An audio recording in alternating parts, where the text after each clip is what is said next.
The wind howled across the New Mexico territory, carrying dust and whispers of forgotten souls. Spring of 1873 had arrived, but the land remained parched and unforgiving, where desert met hills. The sun hung mercilessly in the cloudless sky, beating down on a lone rider traversing the rugged terrain. Ethan Reed adjusted his wide-brimmed hat, squinting against the glare as he followed the hoofprints of his runaway stallion. The tracks led toward a sparse grove of cottonwood trees in the distance, an unusual sight in this barren landscape. 3 days of searching, and midnight had chosen the farthest point from the ranch to disappear to, typical of that stubborn beast. Ethan patted the neck of his reliable mare Willow, who had carried him faithfully during the search. Unlike temperamental Midnight, she was steady and dependable, exactly what he needed for tracking through this treacherous terrain. Ethan's weathered face revealed little emotion, but his eyes, sharp and observant, missed nothing. Years in the Union Army, during the war between the states, had taught him vigilance. Years alone on his remote ranch had reinforced the lesson. As he approached the cottonwood grove, something felt wrong. The birds had gone silent. Even the relentless wind seemed to pause, as if holding its breath. Ethan slowed his mare, one hand instinctively moving to the rifle strapped to his saddle. That's when he heard it, a sound so faint it might have been imagining. A whimper barely audible, like the last breath of something dying. Ethan dismounted, tying Willow to a scrub brush. He unshouldered his rifle and moved forward with the quiet precision of a man who had learned stealth the hard way. Between the trees, shadows deepened despite the midday sun. The air felt heavy, tainted with something metallic and familiar. Blood. Then he saw her. She hung by her wrists from a thick branch, her arms stretched painfully above her head, body limp and swaying slightly in the returning breeze. A crude wooden sign had been nailed above her head: "Half-blood don't belong." Ethan's breath caught. For a moment he took an involuntary step backward, the message sending a cold finger down his spine. It wasn't meant just for her, it was a warning to anyone who might pass. The girl's skin was sun-dark but streaked with dirt and dried blood. Long black hair fell across her face in matted tangles. Her dress was torn and filthy, the fabric stiff with blood and dust. Her feet barely brushed the ground, toes scraping uselessly against the earth with each slight swing of her body, yet her chest rose and fell in shallow, stuttering movements. Somehow, impossibly, she was alive. Around her, Ethan now noticed other signs, evidence of a mass execution that had taken place earlier. Dried blood stained the ground in several spots. Broken rope ends dangled from other branches. Deep scratch marks scarred the tree trunks where someone had clawed desperately for life. Ethan lowered his rifle and stepped forward. Up close, he could see angry rope burns where it bit into her wrists, the skin raw and bleeding. Her lips were cracked from dehydration, one eye swollen shut from a beating. "Can you hear me?" Ethan asked, his voice rough but low. No answer came. Her head hung like a broken flower stem. "I'm not here to hurt you." A sound escaped her, barely more than a breath, but it was enough. Ethan reached for his belt knife. His hand hesitated for the briefest moment as his eyes caught the warning sign again. Then he muttered, "Not today, B.E.," and sliced through the rope with one clean stroke. The girl collapsed forward. Ethan caught her before she hit the ground, surprised by how light she felt, like holding smoke and bones. Her body burned with fever. Her head lolled against his chest, and for a brief moment her eyes fluttered open, dark, unfocused, glazed with pain. Her cracked lips moved without sound, and then her body went still again. Ethan crouched, cradling her with one arm while reaching for his canteen. He dampened a handkerchief and pressed it gently to her lips, letting a few drops of water trickle into her mouth. "Easy now," he murmured. "You're safe, for the moment at least." The wind stirred the branches above them. The sign creaked. Ethan looked up at it again, then at her, and without another word he stood with her in his arms. She weighed no more than a child. "Got a name?" he asked, knowing she couldn't answer. "Guess we'll find one when you're ready." He turned away from the tree, from the sign, from the curse someone had tried to hang on her.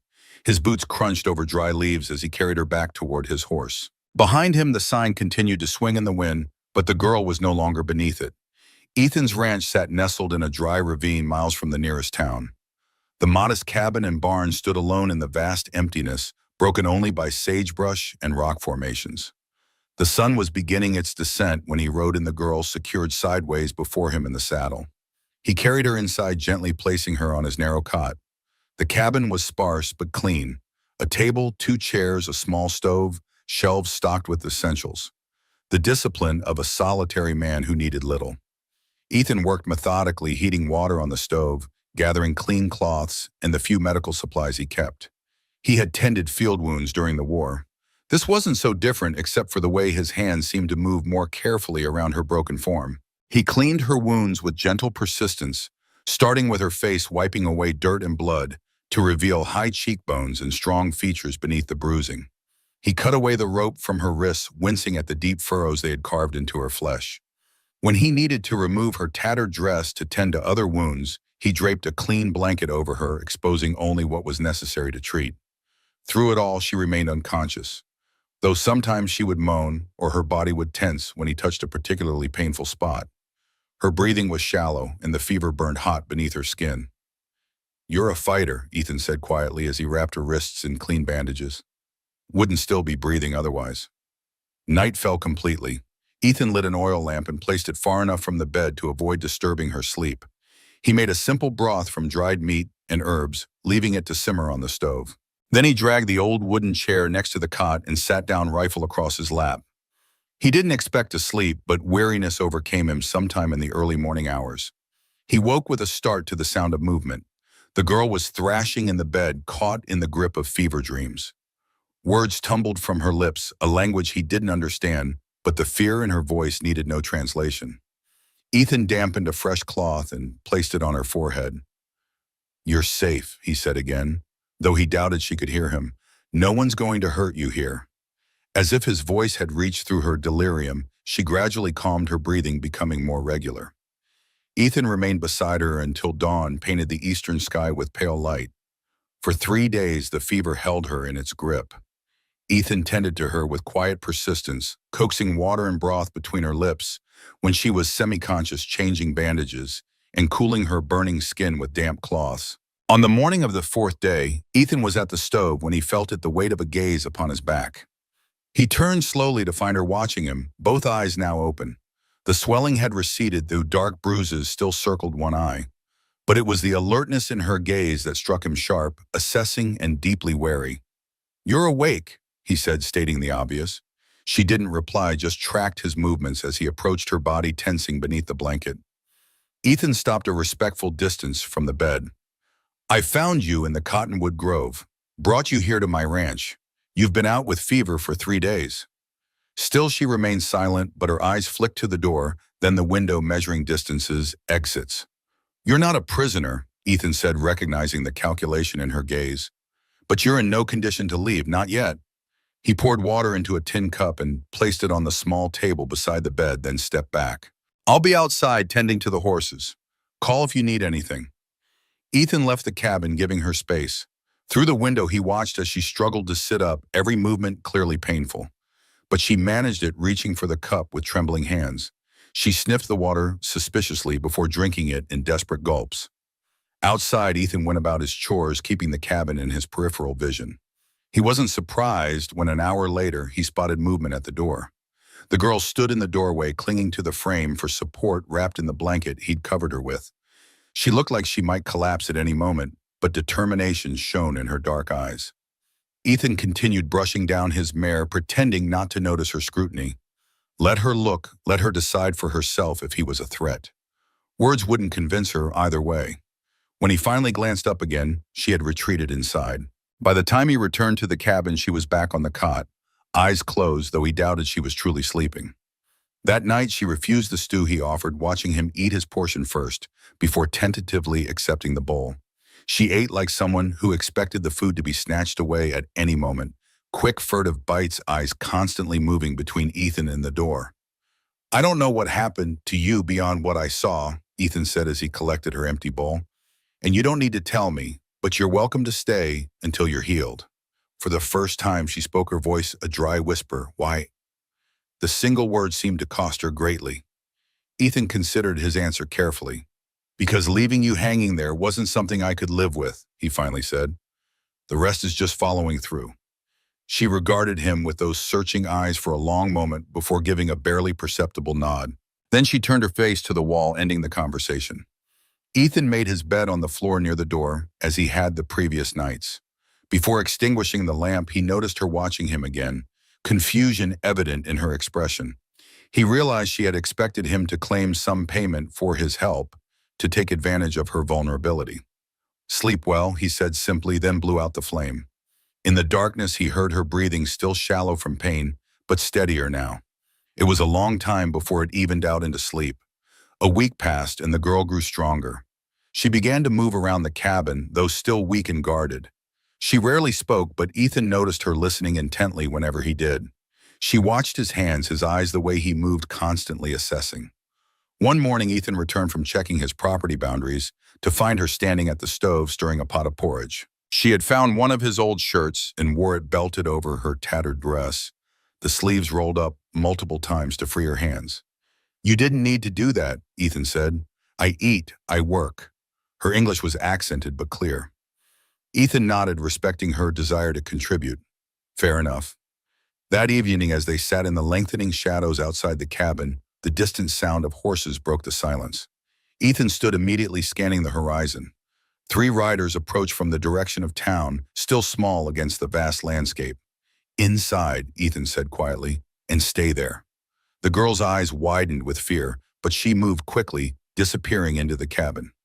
Ethan collected his rifle from where it leaned against the wall and walked out to meet the visitors, positioning himself squarely between them and his home. As they drew closer, he recognized Sheriff Lawson leading 2 deputies, and his grip on the rifle tightened imperceptibly. Lawson was known to be fair, but the law out here often bent toward whoever had the most influence or money. "Afternoon, Reed," Lawson called as they reined in their horses a respectful distance away. "Sheriff," Ethan nodded. "What brings you out this way?" Lawson dismounted, dust rising around his boots as he approached. He was a tall man with a weathered face and eyes that had seen too much of humanity's worst. The silver star on his chest caught the late afternoon sun. "Looking for someone," Lawson said, studying Ethan's face. "Thought you might have seen something being out here on your own as you are." "Don't see much of anyone," Ethan replied evenly. "That's how I prefer it." Lawson reached into his coat and pulled out a folded paper. "Half-blood girl, young, dark hair." He handed the wanted poster to Ethan. "Ran with a Navajo family that murdered James Sullivan's wife about 2 weeks back. Only one that got away when justice was served." Ethan unfolded the paper. The crude sketch was unmistakable, despite the artist's poor skill. The high cheekbones, proud nose, and intense eyes of the girl currently hiding in his cabin. Below the image, "Wanted for murder and escape, reward $100." His expression remained impassive as he handed the poster back. "Haven't seen her." Lawson's eyes narrowed slightly. "You sure about that? Sullivan's offering good money for her capture." "I'm sure." One of the deputies shifted in his saddle. "Mind if we take a look around?" "I do mind," Ethan said, his voice dropping lower. "This is my property." The deputy scowled, but Lawson raised a hand to quiet him. "Any particular reason you're being so unwelcoming? Reed got something to hide." "Just my privacy," Ethan replied. "Always have." For a long moment, the 2 men held each other's gaze, an unspoken tension stretching between them. Then Lawson nodded slowly. "All right, but if you do see her, Reed, it's your duty to bring her in. She's dangerous. That family killed a white woman in cold blood, stole valuable property." "I'll keep that in mind," Ethan said neutrally. Lawson studied him a moment longer, then turned back to his horse. "We'll be in the area for a few days, checking all the outlying properties." Ethan watched them ride away, waiting until they were distant specks on the horizon before returning to the cabin. Inside, the girl stood by the window, her face pale. "They're looking for me," she said. It wasn't a question. "Yes." "You lied to them." Ethan set his rifle down. "I did." Her eyes searched his face. "Why?" Ethan moved to the stove, stoking the fire before answering. "Did you kill that woman?" The question hung in the air between them. When she finally spoke, her voice was steady despite its quietness. "No." Ethan nodded once, as if that settled the matter. "That's why." She stared at him in disbelief. "You believe me? Just like that?" "I've seen eyes that have taken life," Ethan said, meeting her gaze. "And I've seen eyes that have witnessed death without causing it. Yours are the second kind." A silence fell between them, heavy with unspoken histories. Finally, she spoke again, so softly he almost missed it. "Luanu." What? My name, Luanu. Ethan extended his hand slowly as one might to a wild creature that might bolt. Ethan Reed. After a moment's hesitation, she reached out and briefly clasped his hand. Her palm was calloused despite her youth, the hand of someone who knew hard work. Thank you, she said, for not giving me to them. That night, Ethan heard her crying in her sleep, murmuring words in a language he couldn't understand. He remained on his pallet by the door, respecting her privacy even in grief, but found himself staring at the ceiling long after her tears had subsided. The wanted poster image burned in his mind. $100 was more money than most people in these parts saw in a year.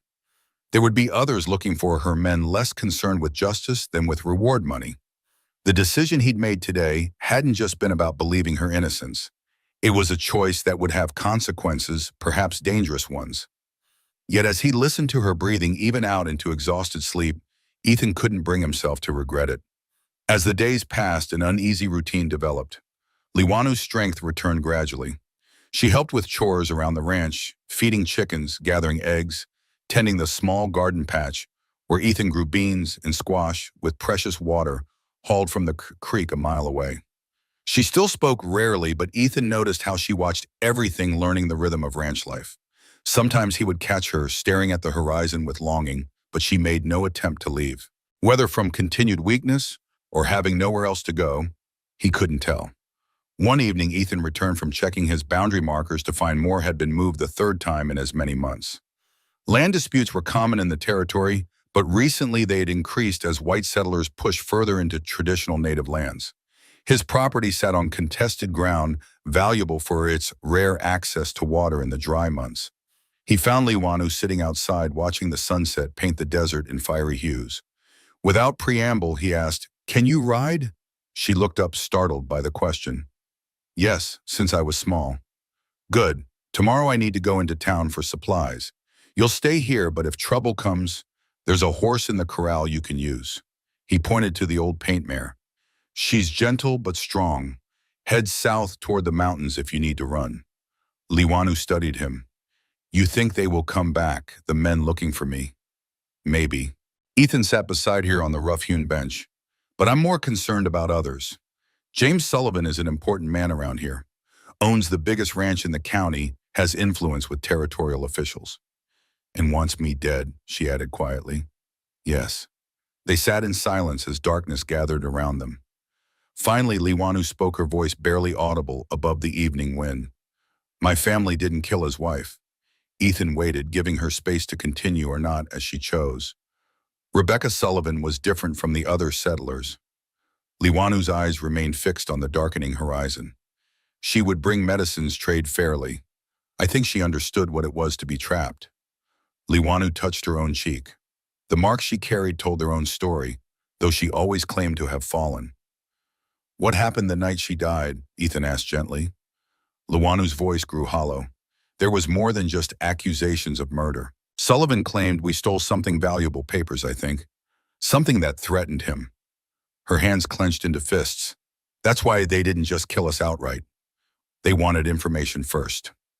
Ethan nodded, understanding the deeper motivation behind the brutality. "Before they took me to that tree," she swallowed hard, leaving the unspoken violation hanging between them. "I heard Sullivan say that with his wife gone and the Indian problem solved, nothing would stand in his way."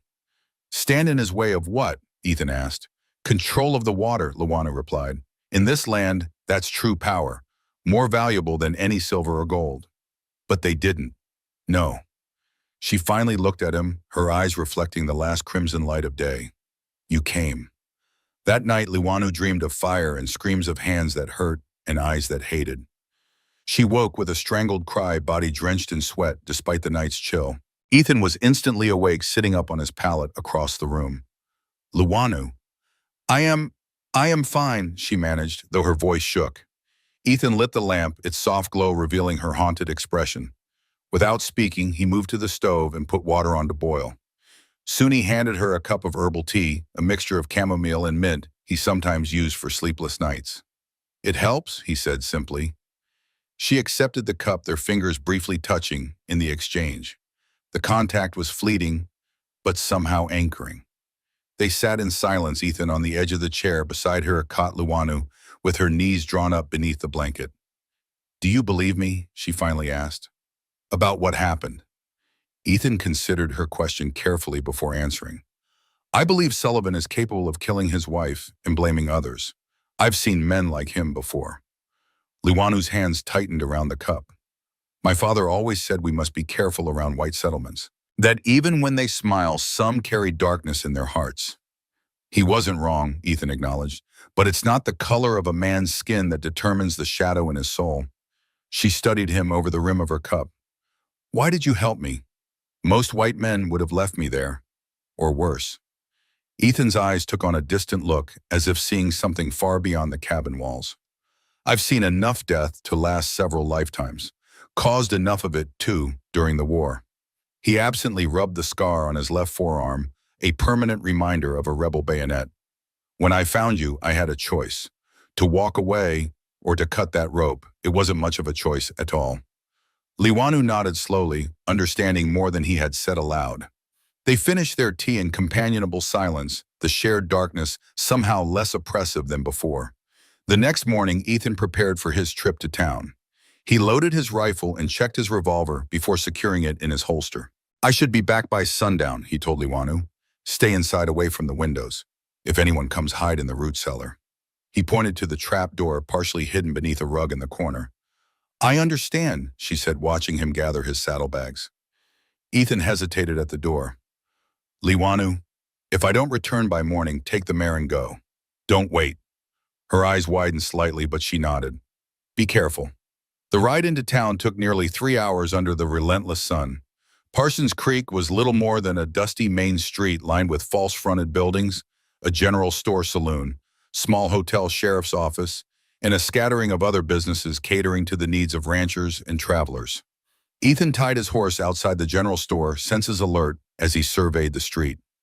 More people than usual milled about, and he noticed a group of hard-looking men outside the saloon, likely bounty hunters drawn by the reward for Liwanu. Inside the store, Ethan kept his interaction with the proprietor Wilkins brief and businesslike.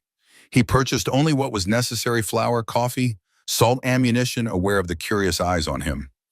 Ethan rarely came to town, and his presence always sparked interest. As he was paying, the bell over the door jingled. Sheriff Lawson entered, followed by a tall, expensively dressed man with cold eyes and a neatly trimmed beard. James Sullivan. Ethan nodded politely to both men, betraying nothing as he collected his purchases. "Reed," Lawson acknowledged. "Didn't expect to see you in town so soon." "Needed supplies," Ethan replied simply. Sullivan stepped forward, extending his hand. "Don't believe we've formally met. James Sullivan." Ethan briefly clasped the offered hand, noting the soft palm and manicured nails, the hand of a man who ordered others to do his labor. "Ethan Reed. You have a small spread east of here, I understand," Sullivan said, his tone cordial, but his eyes assessing. "Near the Navajo hunting grounds." "That's right."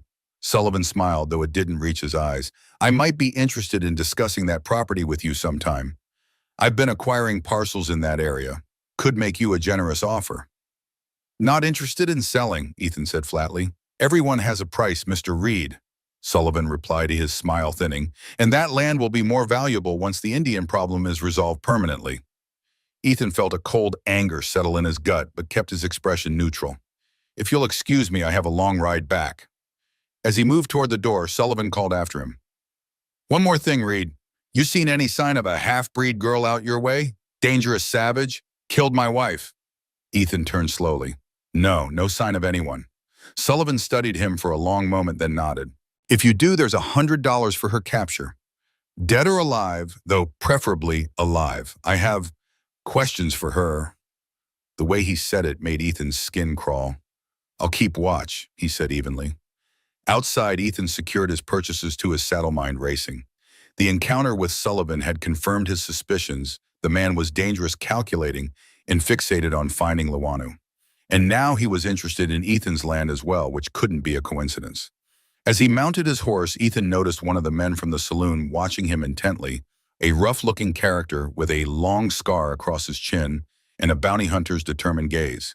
Ethan tipped his hat casually and rode out of town at an unhurried pace, though every instinct screamed for speed. Once beyond sight of town, he veered off the main trail, taking a circuitous route back to the ranch. If anyone was following, they'd have a hard time tracking him through the rocky terrain. The sun was low on the horizon when Ethan finally approached his property. Something felt wrong immediately. Midnight's ears were pricked forward, sensing it too. Ethan slowed, scanning the area carefully. The cabin appeared undisturbed, but there were fresh hoof prints in the dirt yard, at least 3 horses. Ethan dismounted quietly, securing Midnight behind the barn. He drew his revolver and moved silently toward the cabin, using the lengthening shadows for cover. A muffled crash came from inside, followed by a man's curse. Ethan crouched beside the window, peering cautiously through the glass. 3 men were ransacking his home.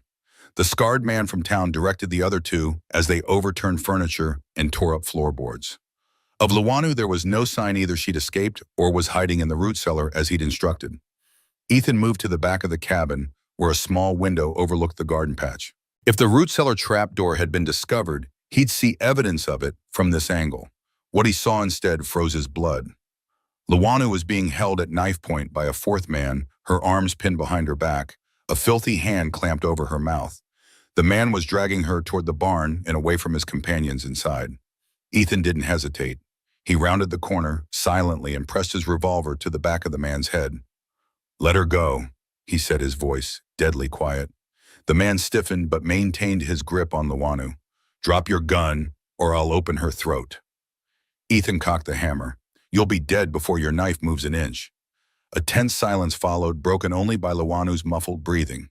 Then slowly the man lowered his knife. "Smart decision," Ethan said. "Now release her." The bounty hunter's grip loosened. Instantly, Luanu drove her elbow into his gut, twisting away as he doubled over. Ethan brought the butt of his revolver down on the man's head, and he crumpled to the ground unconscious. Luanu looked at Ethan, eyes wide but steady. "There are 3 more inside." "I know," Ethan whispered. "Head for the trees, I'll deal with them." She shook her head firmly. "No, I fight too." Before Ethan could argue, the cabin door burst open. The scarred man emerged, revolver drawn. "Delaney," he called. "You found her yet?" He spotted them immediately. Ethan shoved Luanu aside as the man fired the bullet, kicking up dirt where she had stood. Ethan returned fire, catching the man in the shoulder. He staggered but didn't fall. The other 2 bounty hunters rushed out, guns drawn. Luanu darted toward the fallen man, snatching his knife from the dirt. In one fluid motion, she flung it with startling accuracy. It embedded in the leg of one attacker, who howled and dropped to one knee. "Get to cover!" Ethan yelled, firing again as he backed toward the barn. Luanu sprinted behind the water trough as bullets splintered the wood around her. Ethan took position at the corner of the barn, returning fire strategically, forcing the bounty hunters to seek shelter behind the cabin porch. For several tense minutes, shots were exchanged, neither side gaining advantage. Ethan was acutely aware of his limited ammunition, 6 rounds in his revolver, another 12 in his rifle, still strapped to Midnight behind the barn. "Reed," the scarred man called. "All we want is the girl. Sullivan's paying good money for her. You can walk away from this." "Not happening, Delaney," Ethan replied, recognizing the name the man had called earlier. "She's just an Indian whore, worth more to you dead than alive." Beside the water trough, Luanu tensed her face hard with anger and determination. Ethan caught her eye and gave a slight shake of his head, warning her to stay put. "Last chance, Reed," Delaney shouted. "Or we burn this whole place down with both of you in it." Ethan's mind raced, calculating options. 3 against 2 with Luanu barely armed. If they did set fire to the structures, there would be little cover left. Suddenly, Luanu pointed urgently toward the south pasture. Ethan risked a glance and saw dust-rising riders approaching fast. More bounty hunters. Or perhaps Sheriff Lawson, who might or might not be an ally. "We've got company," Ethan called to Delaney. "Might be the law. You're bluffing." But Delaney peered around the cabin corner, spotting the dust cloud. "Shit, mount up," he ordered his companions. "This isn't finished, Reed." The bounty hunters retreated to their horses, keeping Ethan pinned with covering fire as they mounted. The wounded man struggled onto his saddle, cursing viciously. Then they galloped away, heading north to avoid the approaching riders. Ethan quickly reloaded, then moved to Luanu's side. "Are you hurt?" She shook her head, though a thin line of blood trickled from a scrape on her cheek. "They came an hour ago. I hid, but the one found me when I tried to reach the horses." "You did well," Ethan said, eyes still on the approaching riders. "But we're not safe yet." As the dust cloud drew closer, 4 riders took shape against the sunset sky. Ethan raised his rifle, positioning himself in front of Luanu. But it wasn't Sheriff Lawson or more bounty hunters who crested the hill. It was a small group of Navajo men, their faces painted for war rifles held ready. Luanu gasped softly. Then she stepped forward, calling out in her native tongue. The lead rider responded, his voice carrying clearly across the distance. "You know them, Nim?" Ethan asked quietly. Luanu's voice trembled slightly. "Yes, the leader. He is my father's brother. My uncle." The Navajo riders approached cautiously, stopping a respectful distance away. The leader, a stern-faced man with streaks of gray in his long black hair, dismounted. He studied Ethan with undisguised suspicion before turning to Luanu. They spoke rapidly in their language, Luanu occasionally gesturing toward Ethan. The older man's expression remained hard, but something in his eyes softened as he looked at his niece. Finally, Luanu turned to Ethan. "This is Kichoa, my father's brother. He has been searching for survivors from our village since the attack." Ethan lowered his rifle and nodded respectfully. "Tell him he's welcome here." Luanu translated, and Kichoa gave a curt nod in return. He spoke again, his tone urgent. "He says we cannot stay," Luanu translated. "Sullivan's men are everywhere hunting our people. They attacked another village yesterday." She hesitated. "He wants me to come with them to the mountains where others have gathered." Ethan felt a surprising pang at the thought of her leaving, but pushed it aside. "That might be safest for you." Luanu looked between her uncle and Ethan, clearly torn. "But what about you? Delaney and his men will return, perhaps with more. And Sullivan wants your land." "I can handle myself," Ethan said, though he knew she was right. Once word spread that he had protected her and fired on bounty hunters, his position would become untenable. Kichoa spoke again, watching Ethan carefully as Luanu listened. "My uncle says," she began, then paused, searching for words. "He says that you cut the rope when others would have tightened it, that you have earned the right to choose your path." Kichoa addressed Ethan directly, then speaking in halting but clear English. "You saved my brother's daughter. Our people not forget this debt." Ethan met the older man's gaze steadily. "There is no debt. I did what any decent man would do." A ghost of a smile touched Kichoa's lips. Not many decent men left in this territory. The light was fading rapidly now, the first stars appearing in the eastern sky. Kichoa spoke urgently to Luanu again. She turned to Ethan. "We must decide quickly. Delaney will bring more men.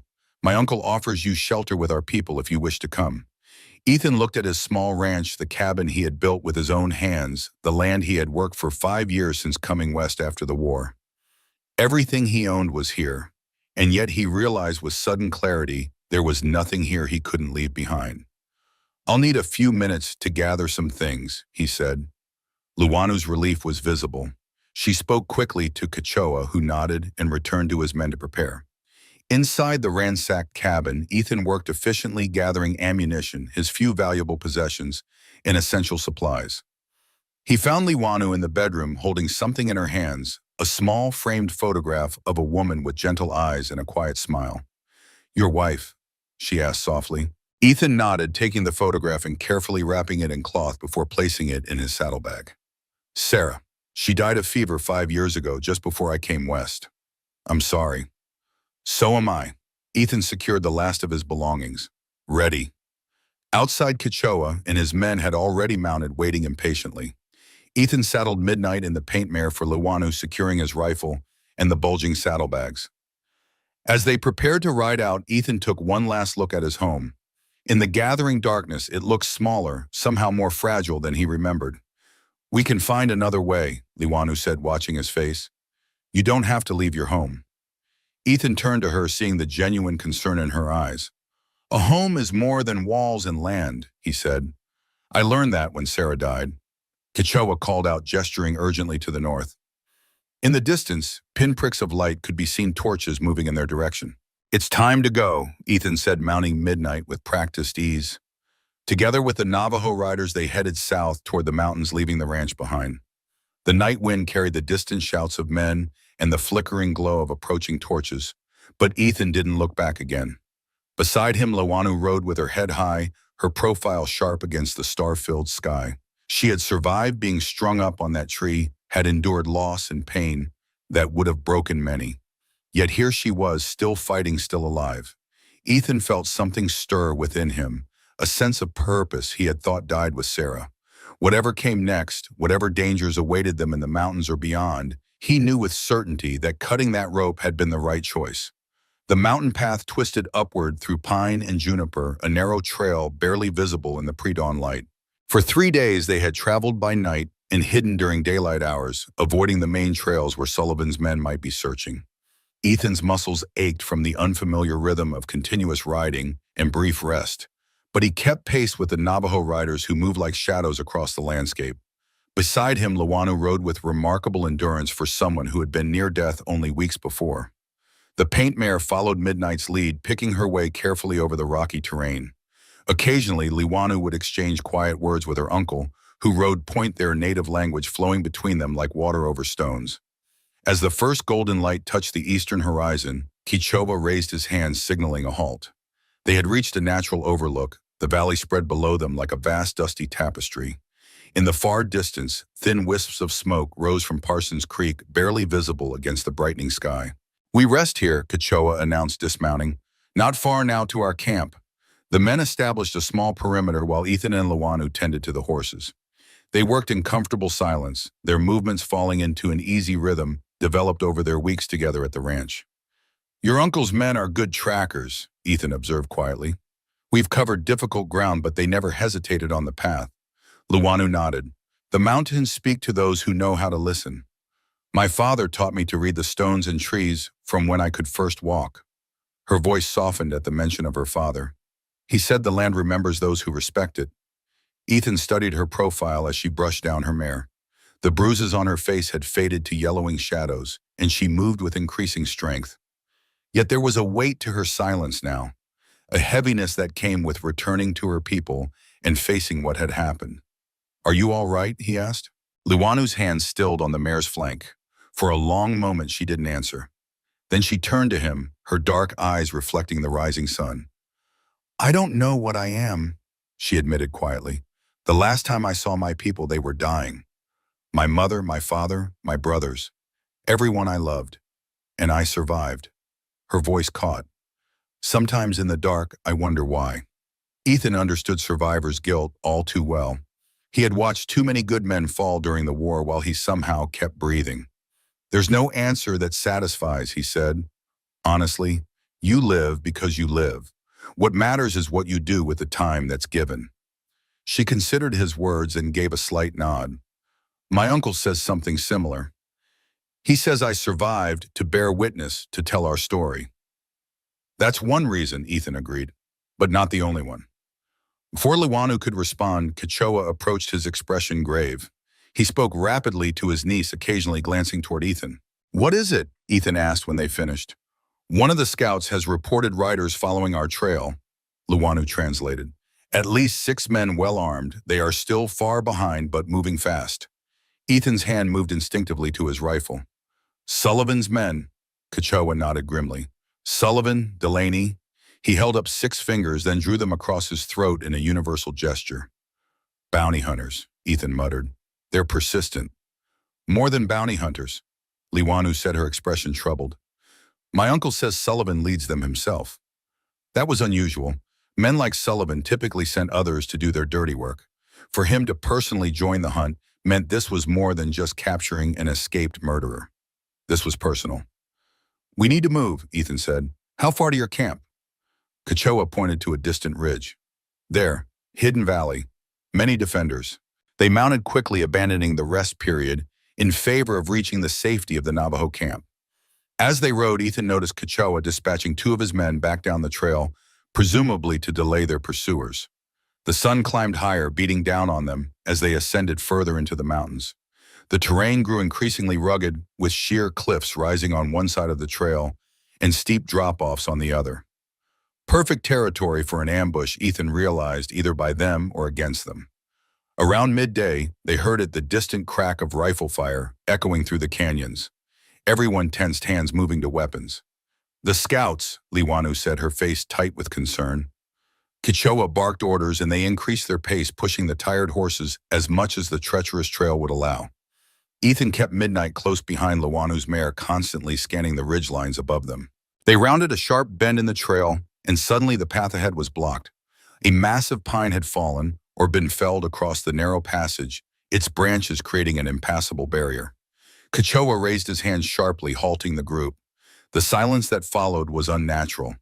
No birds called, no insects hummed, just the wind whispering through pine needles and the heavy breathing of their horses. "It's a trap," Ethan said quietly. As if summoned by his words, a shot rang out from the cliffs above. One of Kechoa's men grunted in pain, clutching his arm as blood seeped between his fingers. More shots followed, kicking up dust around their horses' hooves and splintering bark from nearby trees. "Back!" Kechoa shouted, wheeling his horse around. But the way behind them was no longer clear. Three mounted men had appeared, blocking their retreat. Among them was Frank Delaney, his scarred face twisted in a grin as he leveled his rifle at them. "Nowhere to run now," he called. "Sullivan wants the girl and the land. Give them up, and the rest of you might live." Kechoa shouted something in Navajo, and his remaining men formed a protective circle around Luanu. Ethan positioned Midnight beside her, his rifle ready. "There are only three behind us," he said to Kechoa, "but more above. We need cover." The Navajo leader pointed to a cluster of boulders just off the trail, not ideal but better than their exposed position. With a swift hand signal to his men, he launched forward, firing at Delaney's group to force them back. What followed was chaos. Ethan grabbed Luanu's reins, pulling her horse alongside his as they charged toward the boulders. Bullets whined past them, kicking up dirt and stone. One of Kechoa's men fell tumbling from his saddle with a cry.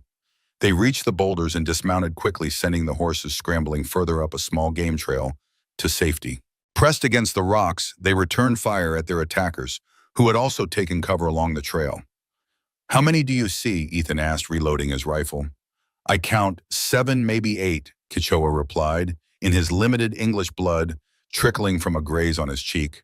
Luanu crouched beside them, a revolver in her hand, one she must have taken from Kechoa. Her face was set with determination, not fear. "Sullivan?" Ethan asked. "Not yet," she answered, peering carefully around the edge of the boulder. "But he is here. I feel it."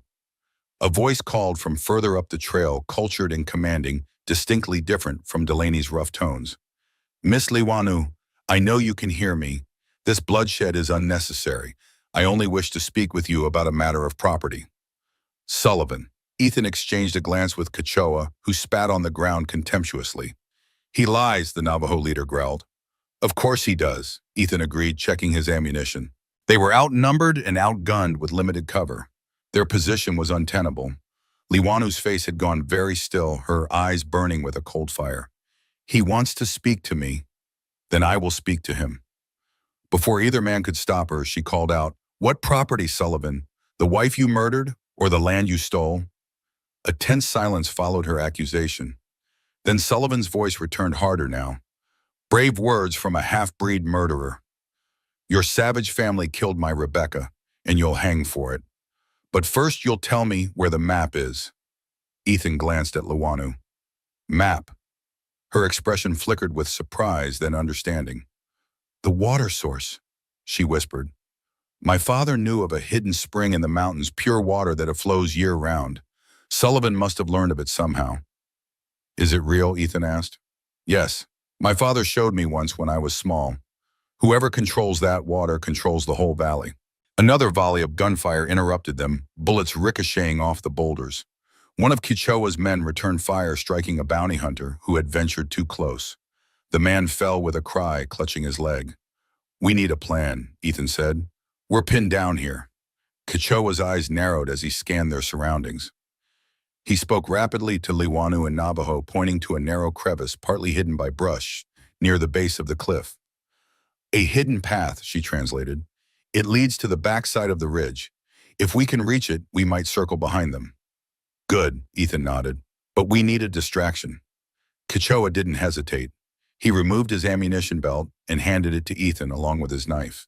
He spoke again to Luanu, whose eyes widened. "No," she protested. "Uncle, there must be another way." Kechoa placed a weathered hand on her cheek, saying something gentle but firm. Then he turned to Ethan. "I draw them away," he said simply. "You take her. Keep promise." Before Ethan could argue, the Navajo leader signaled to his remaining men. 2 would go with Kechoa, creating a diversion. 1 would guide Ethan and Luanu through the hidden path. Your uncle is a brave man, Ethan said quietly to Luanu, whose eyes shimmered with unshed tears. He is Navajo, she replied. We do not abandon our own. Kechoa clasped forearms with Ethan, his grip strong and certain.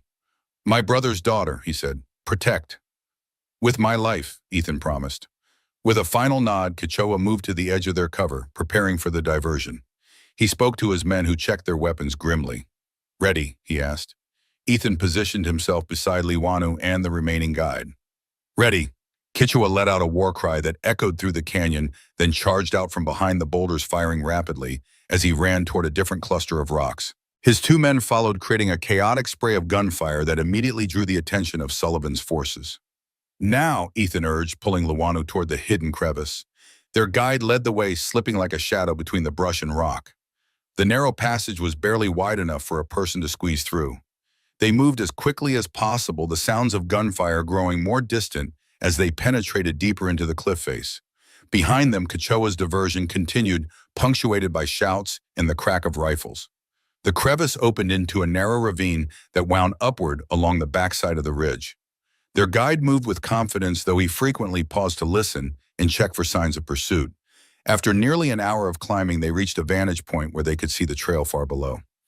Ethan's heart sank at the sight. Kechoa and one of his men had been captured, forced to their knees at gunpoint. The other Navajo warrior lay motionless on the ground nearby. Sullivan stood before the captives, his fine coat incongruous in the rugged setting. Delaney and four other men kept their weapons trained on the prisoners. Can't we help them? Liwanu asked desperately. Their guide shook his head, speaking softly in Navajo. Liwanu's face paled as she listened. What did he say? Ethan asked. He says we must reach the camp. That my uncle knew the risk. Her voice trembled slightly. That this is the way of warriors to die, so others might live. Below, Sullivan appeared to be questioning Kechoa, who remained defiantly silent despite Delaney striking him repeatedly with his rifle butt. Blood streamed from the Navajo leader's face, but he didn't break. Finally, Sullivan stepped back, gesturing dismissively. Delaney raised his rifle.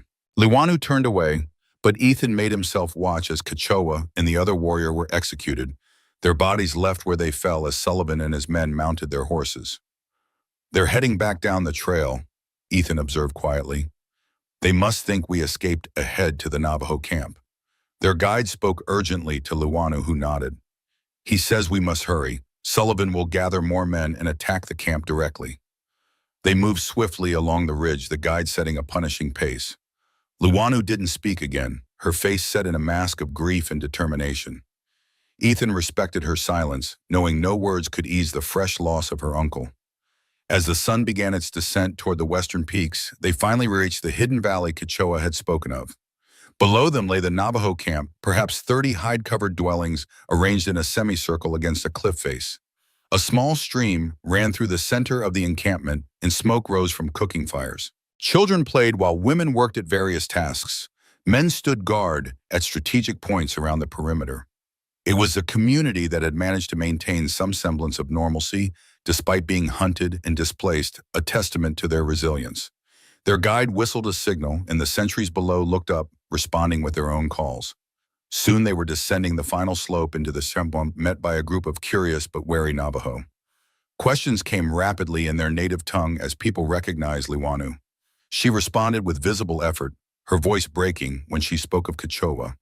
Grief passed through the gathered crowd like a wave, women raising their hands to the sky in lamentation, men's faces hardening with anger. An elderly man stepped forward, the medicine man judging by his ceremonial dress. He spoke directly to Liwanu, then turned his penetrating gaze to Ethan. He welcomes you to their sanctuary, Liwanu translated.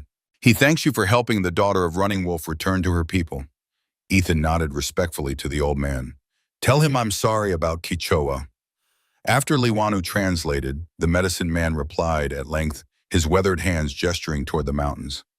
He says my uncle's spirit will guide us through the difficult days ahead, Liwanu said, and that you have proven yourself a true friend to the Navajo regardless of the color of your skin. The crowd parted as the medicine man led them through the camp.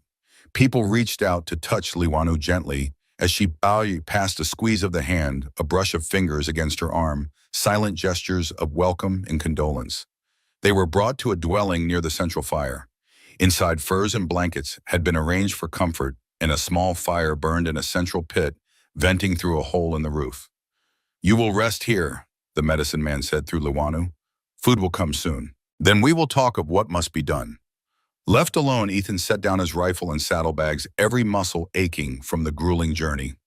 Liwanu stood motionless in the center of the dwelling, looking lost despite being among her people.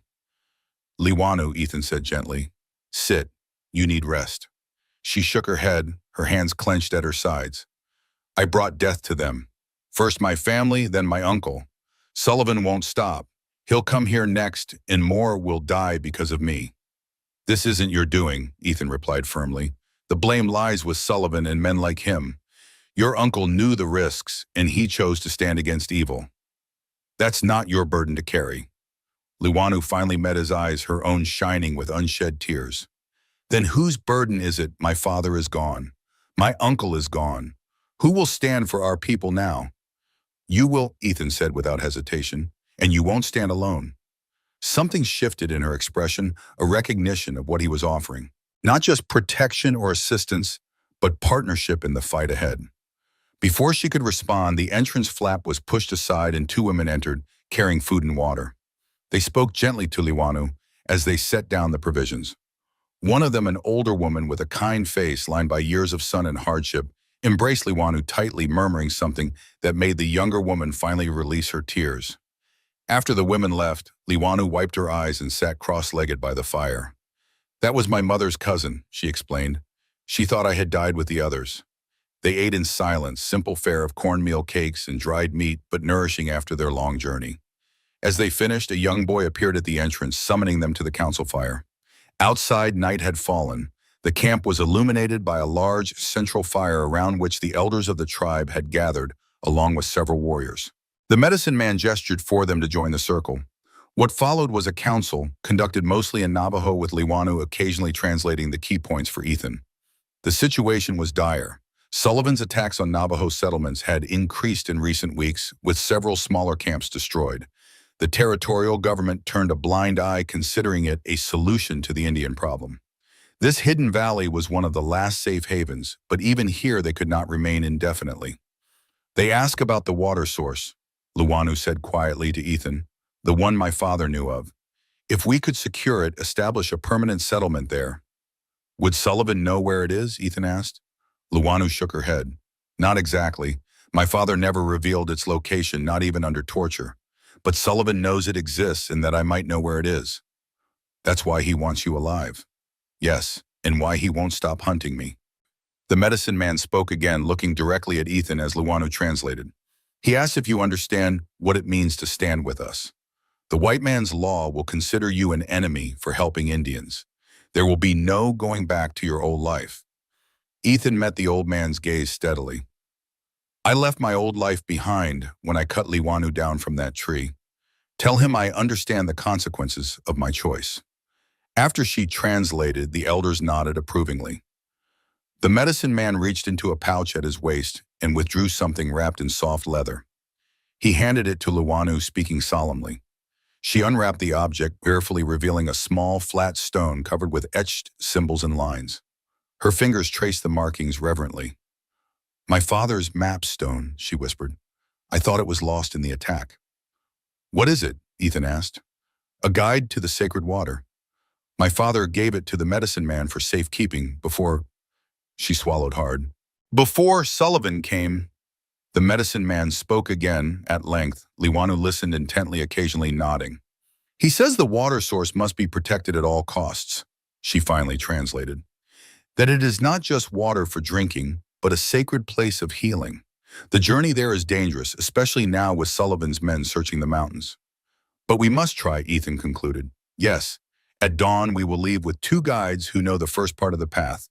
The rest," she held up the stone map, "the rest I must remember from my father's teachings." As the council continued discussing preparations and contingency plans, Ethan studied the faces around the fire.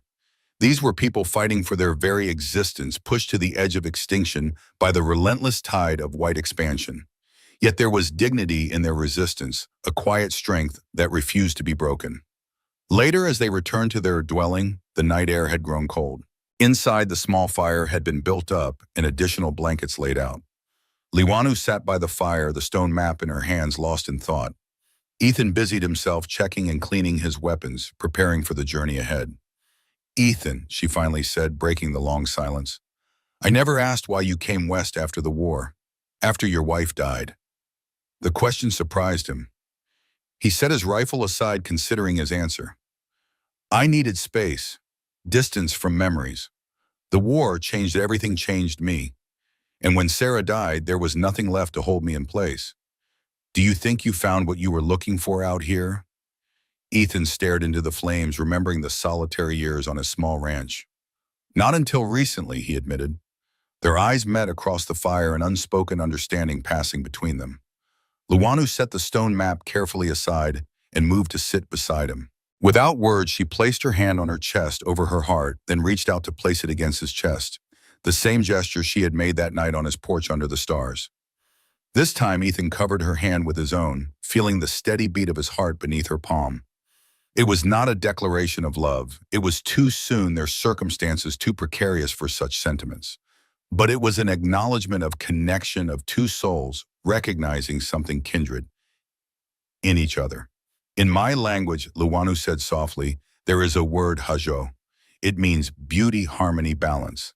My mother taught me that even in the darkest times we must remember hajo, that it waits like water beneath stone, ready to flow again." "A good teaching," Ethan replied. "My mother had a similar saying that joy and sorrow are like day and night, each following the other in their time."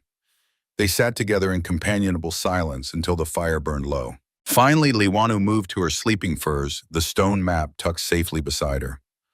"Sleep well, Ethan Reed," she said. "Tomorrow we follow my father's path." "Sleep well, Liwanu," he answered, settling onto his own bedding across the fire. But sleep proved elusive for both of them. In the quiet darkness, Ethan heard Liwanu's soft breathing, occasionally catching on a suppressed sob. He made no move to comfort her, respecting her privacy and grief. Some paths must be walked alone, even when others stand nearby. His own thoughts turned to the journey ahead. Finding the water source wouldn't end their troubles. It would likely only escalate the conflict with Sullivan. The man had resources, influence, and a pathological determination to possess what he wanted.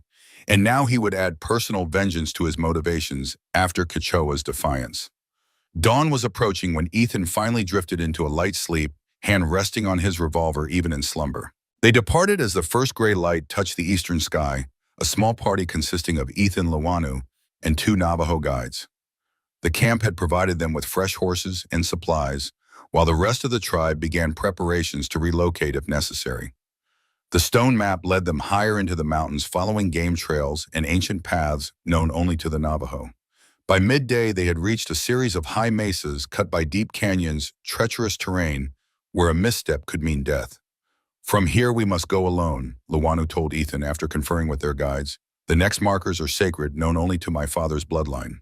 The guides would return to the camp, monitoring the back trail for signs of pursuit. Ethan and Liwanu continued on, following the cryptic symbols etched on the stone. "How far to the water?" Ethan asked, as they picked their way along a narrow ledge, sheer rock face on one side, dizzying drop on the other. "Not far in distance," Liwanu replied.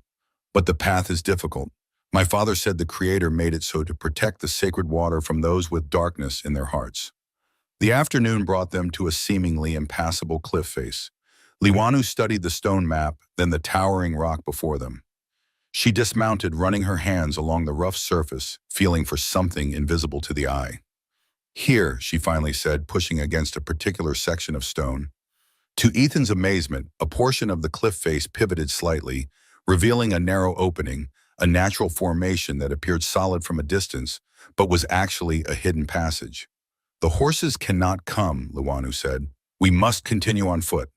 They hobbled the animals in a small grassy area with access to a tiny seep of water, enough to sustain them until the humans returned. Then, carrying only essential supplies, they entered the hidden passage. Inside, the air was cool and damp, a startling contrast to the sun-baked cliffs outside. The passage wound downward, occasionally opening into small chambers, where ancient pictographs covered the walls, images of animals, people, and symbols similar to those on the stone map. "My ancestors left these," Liwanu explained, her voice hushed with reverence. Stories of the water, its power, and the responsibility of those who guard it. As they descended deeper, the sound of water gradually became audible, a soft, rhythmic dripping that echoed through the stone corridors. The air grew increasingly moist, carrying a mineral scent that reminded Ethan of deep caves he had explored as a boy in Pennsylvania. Finally, the passage opened into a vast underground chamber, dimly illuminated by a shaft of sunlight from some opening far above.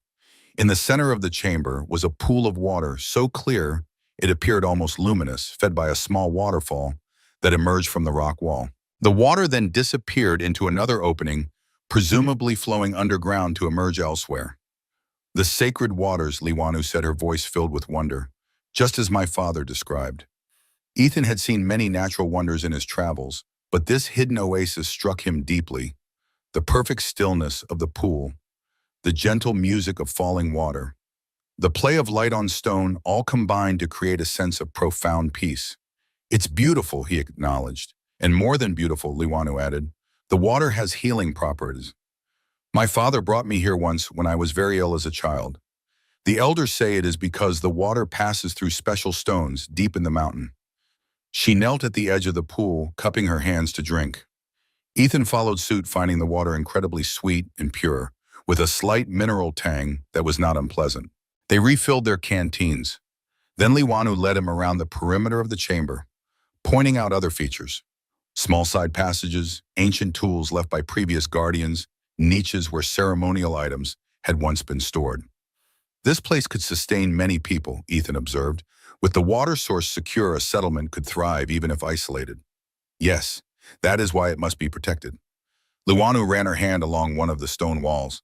My father believed this valley was meant as a sanctuary for our people in times of greatest need, like now. They decided to camp within the chamber for the night, building a small fire near the entrance to the larger passage.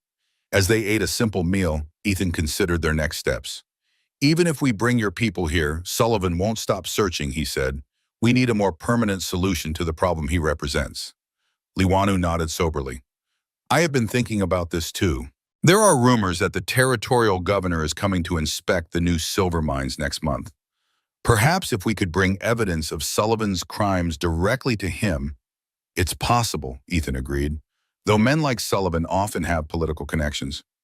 But not everyone can be bought, Liwanu insisted. There must be someone who will listen.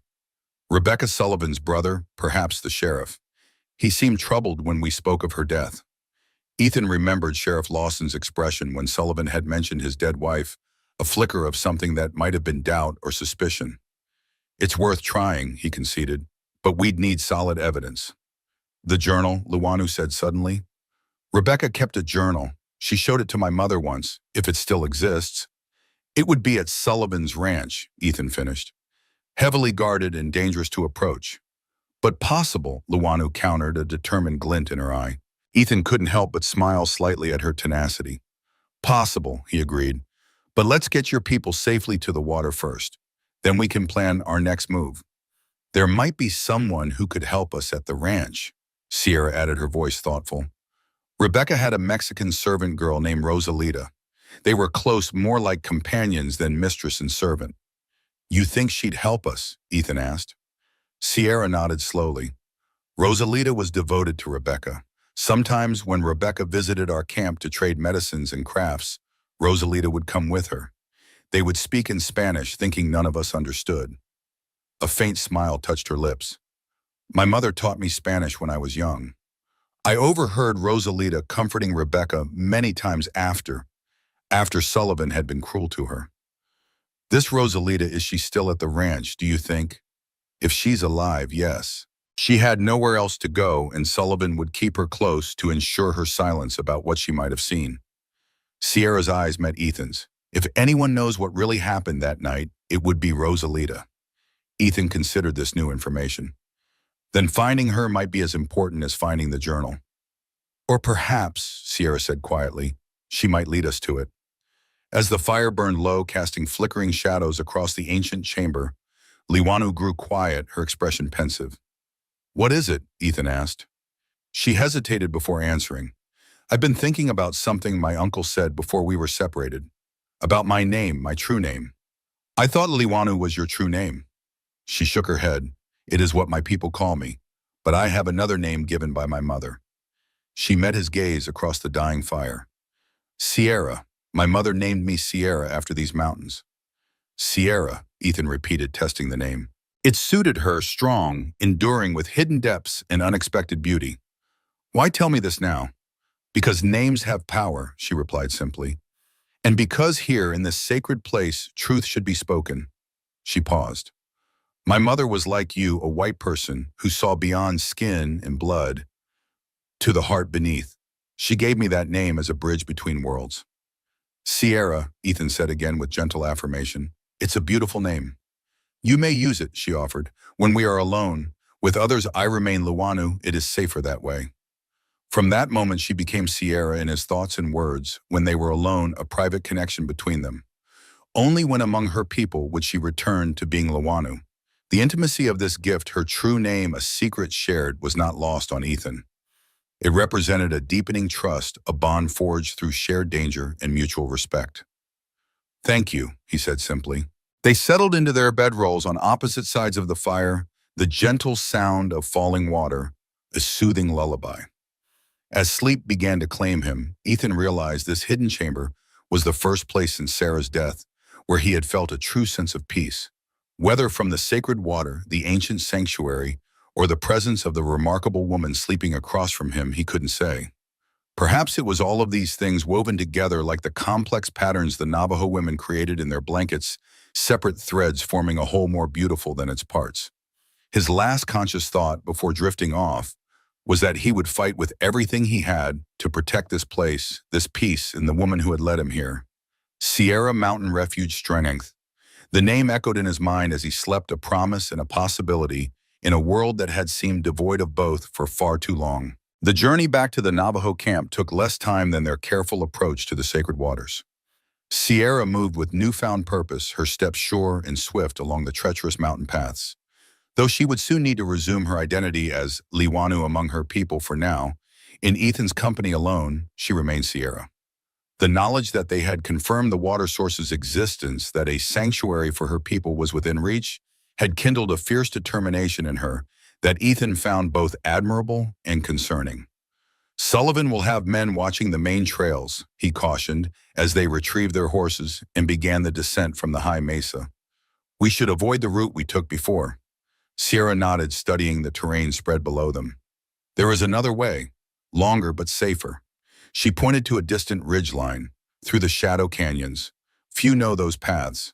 The shadow canyons, as Sierra called them, proved to be a maze of narrow passages between towering rock walls that blocked the sun except for a brief period at midday.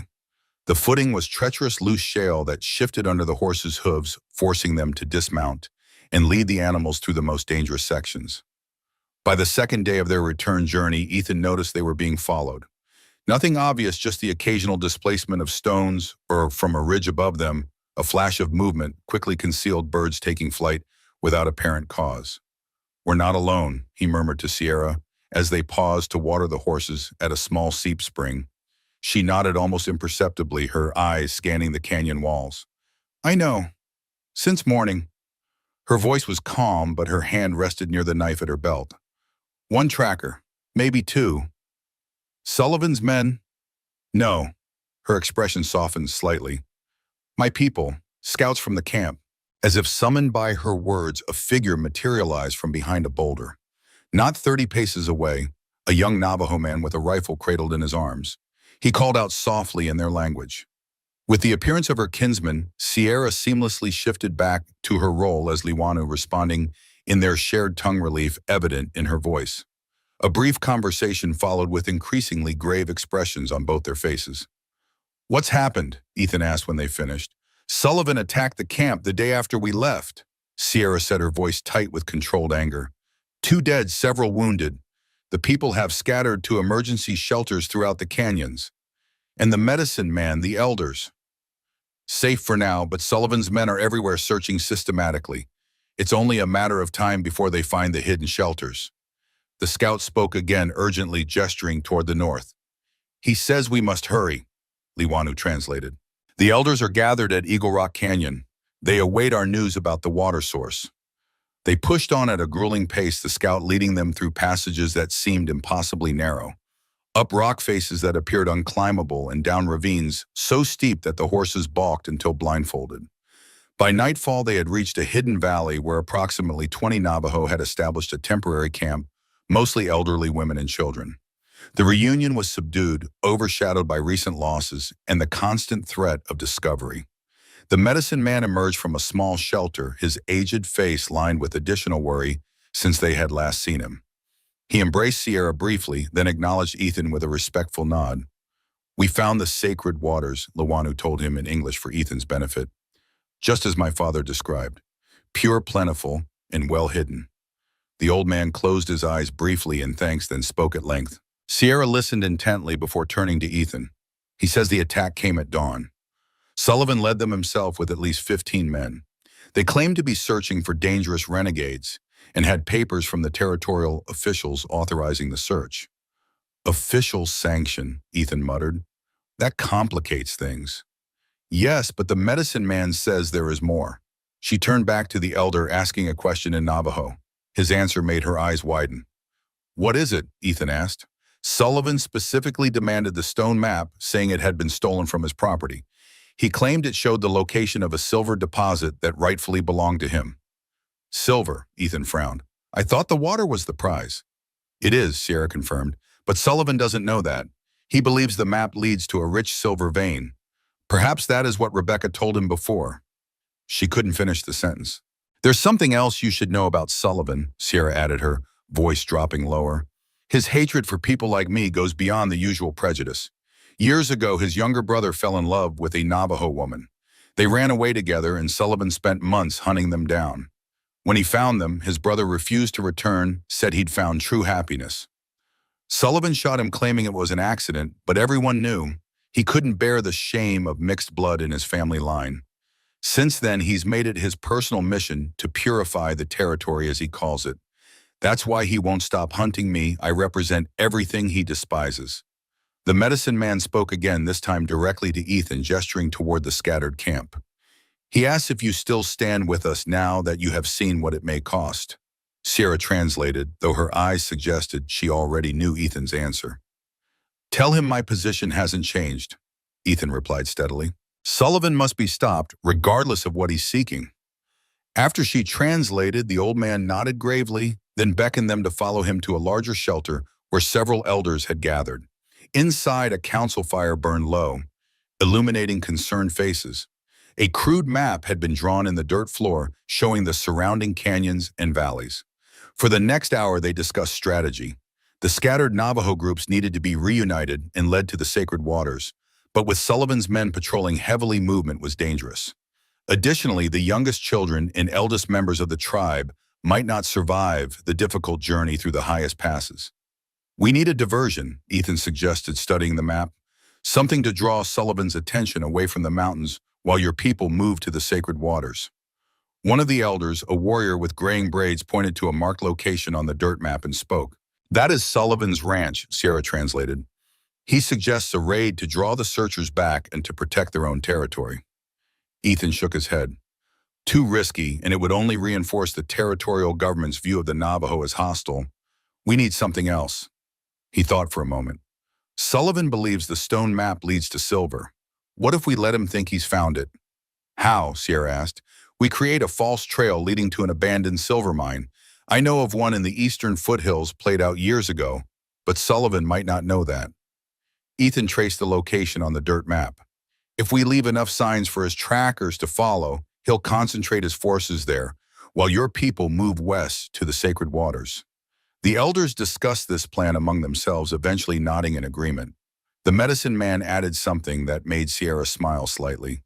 "He says you think like Coyote the trickster who uses enemies' greed against them." As the council concluded, a young scout burst into the shelter, speaking rapidly in Navajo. The atmosphere immediately tensed, hands moving to weapons. "Sullivan's men," Sierra translated for Ethan. "A small group, perhaps 5, approaching from the south. They may have followed the scout who found us." Ethan checked his rifle. "How long?" "Less than an hour. Immediate action was required." The elders dispatched runners to warn the other scattered groups while preparations began to evacuate this camp. Ethan and Sierra would lead a small party to lay the false trail, hopefully drawing the approaching men away from the evacuees. As they prepared to leave, the medicine man approached Sierra, pressing something into her hand. She opened her palm to reveal a small leather pouch. "What is it?" Ethan asked. "Sacred pollen," she explained, securing the pouch inside her clothing, "for blessing the waters when our people arrive there." Her expression grew solemn. "He believes some may not survive this journey. This is a precaution to ensure the ceremony can still be performed." The gravity of their situation settled over them like a physical weight. This wasn't just about surviving Sullivan's pursuit, it was about preserving a people, their traditions, and their future. Within 20 minutes, they were mounted and ready. Their party consisted of Ethan, Sierra, and 3 Navajo warriors, all that could be spared from protecting the evacuees. They rode south deliberately, leaving clear tracks that Sullivan's men would discover, then planned to veer east toward the abandoned mine. The sun was setting as they reached a high ridge overlooking the approach to the camp. Below, through his field glass, Ethan spotted the search party, 5 riders moving cautiously up the canyon, led by a man he recognized as Delaney. "They're following the scouts' trail," Ethan confirmed. "Time to lay our false lead." They descended the opposite side of the ridge, making no attempt to hide their passage. One of the Navajo warriors scattered items that would appear to have been dropped in haste: a shell necklace, fragments of the camp's distinctive pottery, even a partial copy of markings similar to those on the stone map etched on a piece of bark. Their path took them in a wide arc, eventually turning east toward the abandoned mine. As darkness fell, they pushed on, using the bright moonlight to navigate. Behind them, occasional distant shouts confirmed that Delaney's men had found their trail and were following.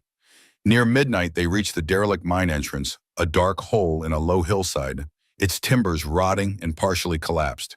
It had been abandoned at least a decade earlier when the modest silver vein played out, but to an eager searcher it might still appear promising. "This is where we separate," Ethan told the others. "Sierra and I will continue east, leaving a clear trail. The rest of you circle back to help your people reach the sacred waters." One of the warriors, a stern-faced man named Natayani, shook his head.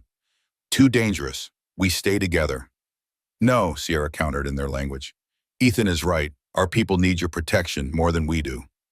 After some discussion, the warriors reluctantly agreed. Before departing, Natayani clasped forearms with Ethan. "Return alive, Bilagana," he said, using the Navajo word for white man, though without its usual derogatory implication. "She is our future." Ethan nodded, understanding their responsibility being entrusted to him. "We'll rejoin you at the sacred waters." As the 3 warriors disappeared into the night, Sierra turned to Ethan, her expression questioning.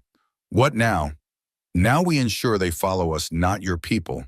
He dismounted, removing a small bundle from his saddlebag.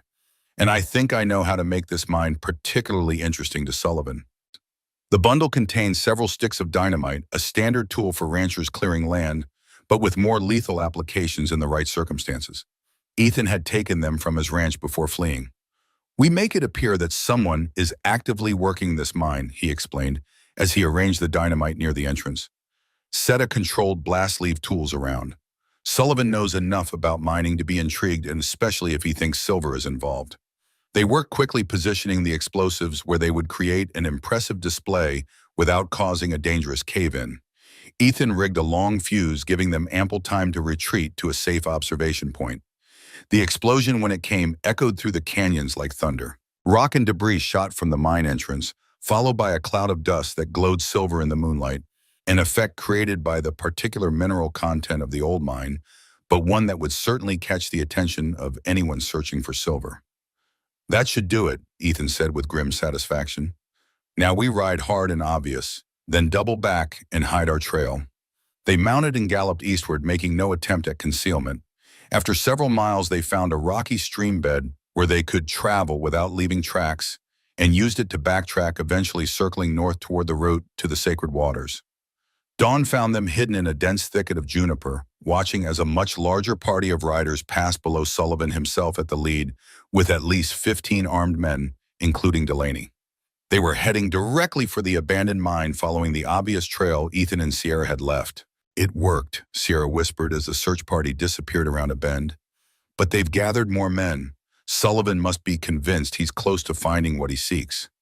"Good. The more focused he is on the mine, the less attention he'll pay to the western canyons.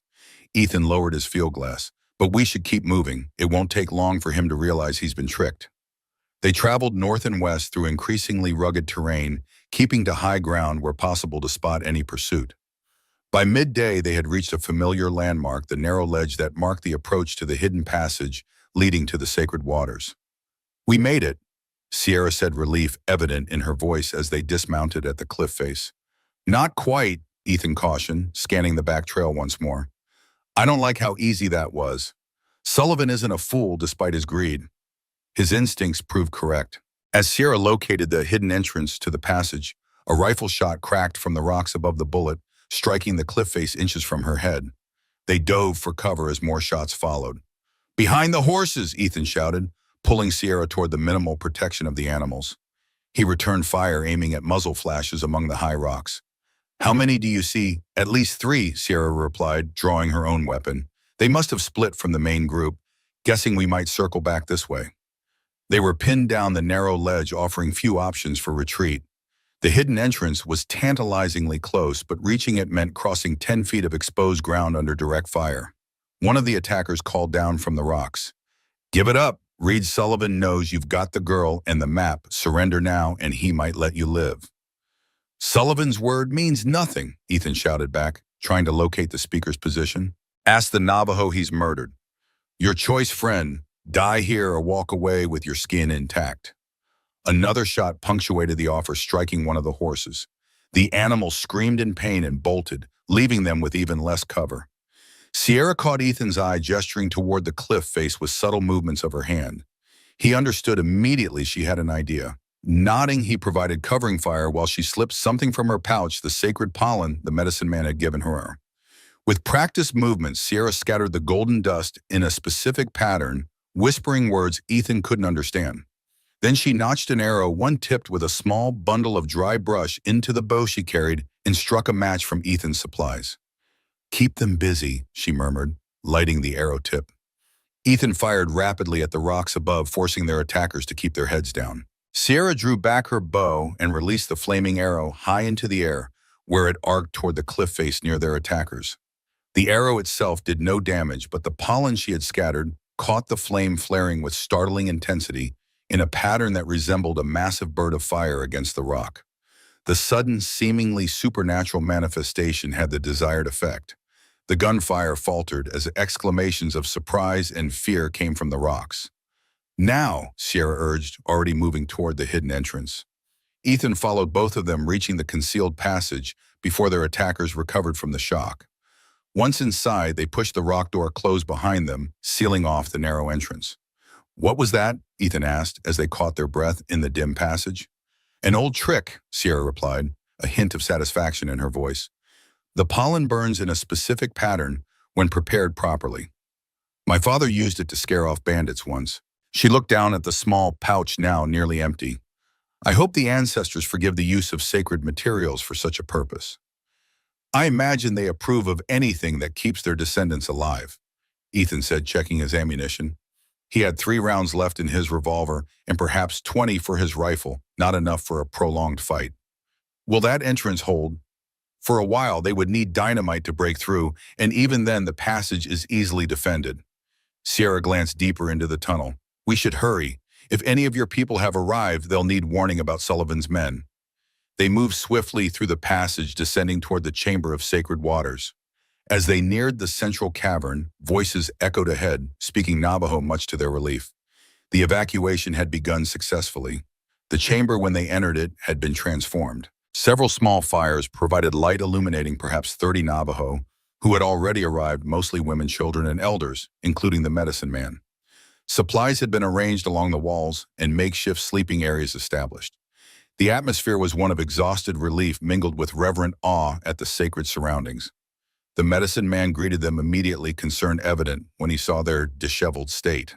Sierra quickly explained their narrow escape in the presence of Sullivan's men near the entrance. "We must seal the passage," one of the warriors suggested. "No," Sierra countered. "Others are still coming. We need to post guards instead." Ethan volunteered to take the first watch, positioning himself in a narrow section of the passage where one man could easily hold off many. As he settled into his post rifle ready, Sierra brought him water and some dried meat. The medicine man says 3 more groups are expected, she told him, sitting briefly at his side, including most of the remaining warriors. Once everyone is here, we can discuss our next move. Ethan nodded, studying her face in the dim light. Despite the danger and exhaustion, there was a new quality to her expression, a sense of purpose and belonging that hadn't been there before. Being reunited with her people, leading them to sanctuary, had awakened something in her that transcended mere survival. Sierra, he said quietly, using her true name, you've done what you set out to do. Your people have reached the sacred waters. They're safe, at least for now. Because of you, she replied, her hand briefly touching his. Without your help, I would still be hanging from that tree. Or worse. You would have found another way, Ethan said with certainty. You're stronger than you know. Her eyes met his, reflecting the distant firelight. Perhaps. But I'm glad it was your rope that was cut. She rose to return to the main chamber. Rest when you can. I'll send someone to relieve you in a few hours. Throughout the night, more groups of Navajo arrived, each bringing news of Sullivan's expanding search. By dawn, nearly 80 people had gathered in the sacred chamber, and the smaller adjoining caverns, the majority of Sierra's tribe. The last to arrive were 15 warriors led by Natayani, who reported that Sullivan had indeed been tricked into focusing his search on the abandoned mine, but was now growing suspicious at the lack of results. He has sent riders in all directions, Natayani reported through Sierra's translation, and offered gold to anyone who brings him information about our whereabouts. A council was convened with Ethan included at Sierra's insistence. The immediate danger had passed. Their people were safe in the sacred chambers with sufficient supplies to last several weeks. But they could not remain indefinitely. Eventually food would run short and the close quarters would become unhealthy, particularly for the youngest and oldest. We must address the root of the problem, Ethan argued. Sullivan himself. As long as he hunts you, there will be no peace. The medicine man spoke at length, his weathered hands sketching symbols in the air. Sierra translated, he says there is wisdom in your words. A snake may hide in its hole for a season, but eventually it must face the hawk that circles above. What do you propose? Natayani asked Ethan directly in his limited English. Evidence, Ethan replied. Proof of Sullivan's crimes that even the territorial government cannot ignore. Sierra mentioned Rebecca Sullivan's journal. It may contain the testimony we need. This sparked an intense discussion among the council. Eventually a plan began to form. While the majority of the tribe would remain safely hidden in the sacred chambers, a small party would undertake a dangerous mission to Sullivan's ranch to search for the journal and any other evidence of his crimes. I will go, Sierra declared firmly. I knew Rebecca. I might recognize her belongings where others would not. And I'm going with her, Ethan added, brooking no argument. Nada Ani and 2 other warriors would accompany them. The plan was daring but simple approach. Sullivan's ranch under cover of darkness and infiltrate the main house while he and his men were still searching the mountains, find the journal, and escape before dawn. If we succeed, Sierra told the council, we take the evidence directly to Sheriff Lawson. He is Rebecca's brother. He deserves to know the truth about his sister's death, and he has the authority to arrest Sullivan. The elders nodded in agreement, though concern remained evident in their expressions. This plan placed their best hope, the daughter of their murdered chief, in tremendous danger. But they recognized the necessity. They would depart that night using a different exit from the sacred chambers, a narrow chimney that led to the plateau above, far from where Sullivan's men were searching. The medicine man blessed them with the remaining sacred pollen, touching each forehead and speaking words of protection. As preparations continued, Ethan found a moment alone with Sierra near the sacred pool. She was filling canteens with the pure water, her movements deliberate and focused. Are you certain about this? He asked quietly. Sullivan wants you dead more than anyone. If we're caught, I have never been more certain of anything, she replied, securing the canteen. This is not just about survival anymore, Ethan. It's about justice for my family, for Rebecca, for all those Sullivan has harmed. She met his gaze directly. Would you counsel caution if it were your family's murderer? Ethan shook his head slowly. No, I'd want justice too. He reached out gently, touching the faded bruise still visible at her temple, a reminder of the brutality she had survived. But I don't want to cut you down from another tree. Her expression softened at his touch. You won't have to. This time we fight together." She covered his hand with hers, holding it against her cheek for a brief moment. "And when this is finished, perhaps we can discover what peace feels like."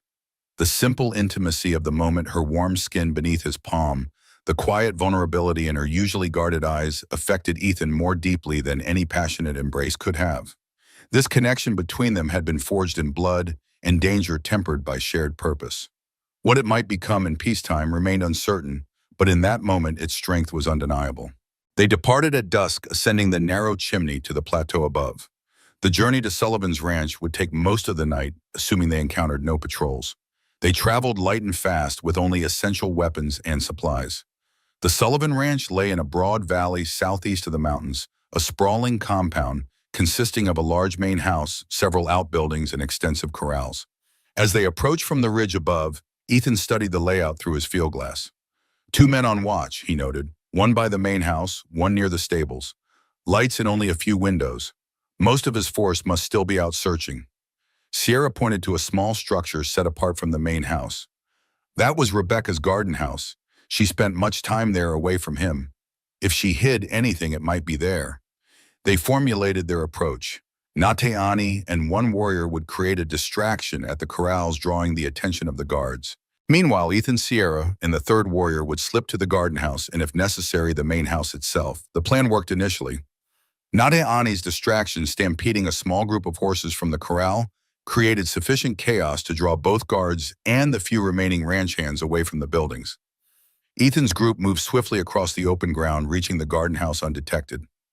Inside, they found a small, peaceful retreat, a single room with large windows filled with dried flowers, books, and a writing desk.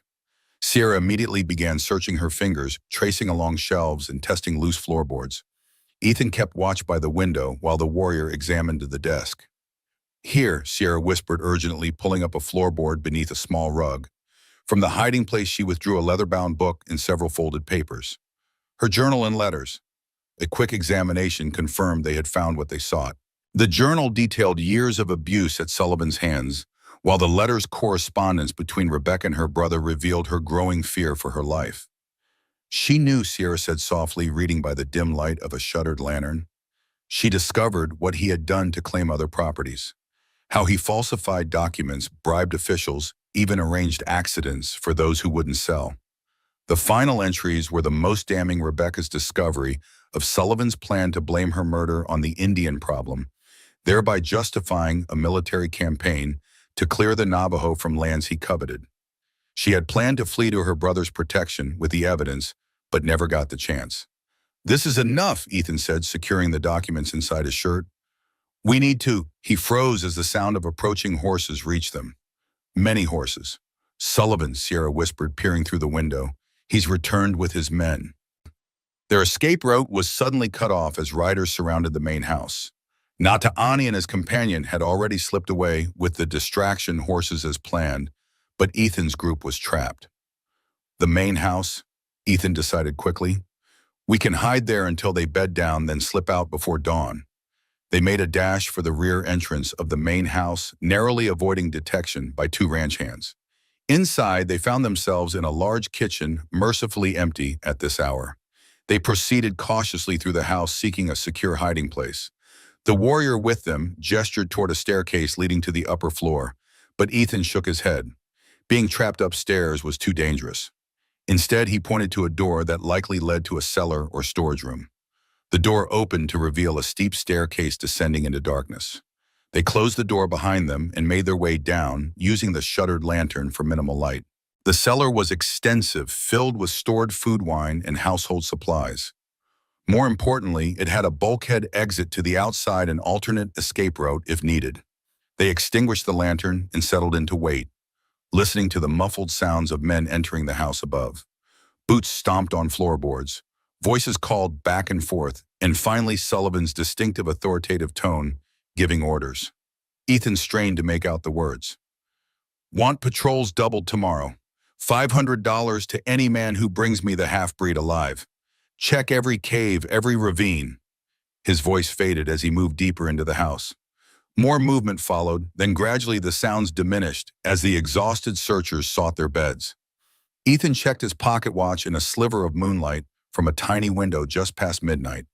They would wait 2 more hours, then attempt to escape through the bulkhead. As they waited in tense silence, Sierra suddenly stiffened beside him. "Listen," she whispered. At first, Ethan heard nothing unusual. Then he detected a faint scraping sound from the corner of the cellar. His hand moved to his revolver as he strained to see in the darkness. The warrior with him had already drawn his knife, moving silently toward the sound. Then came a soft gasp, followed by a woman's voice barely audible. "Who's there? Please, don't hurt me." Sierra responded in hushed Spanish, a language apparently shared by the hidden woman. A brief exchange followed, with Sierra's surprise growing evident even in the dim light. "What is it?" Ethan whispered. "A servant girl," Sierra replied quietly. "She hides down here often when Sullivan drinks. She says there is another exit, a tunnel that leads to the creek bed beyond the property." This was unexpected good fortune. The girl, a Mexican named Rosalita, had been Rebecca's personal maid and had witnessed Sullivan's abuse firsthand. More importantly, she knew a secret way out of the house. After assurances that they meant her no harm, Rosalita led them to a wine rack that concealed a narrow passage originally built by the previous owner to smuggle liquor during territorial prohibition years. The tunnel was damp and low, requiring them to crouch as they followed the frightened but determined girl. "Sullivan killed my lady," Rosalita whispered as they crawled through the darkness. "I saw it. He pushed her down the stairs, then beat her until she stopped moving. When he saw me watching, he said he would kill me too if I ever spoke of it." "You can tell your story to the sheriff," Ethan assured her, along with the evidence in Rebecca's journal.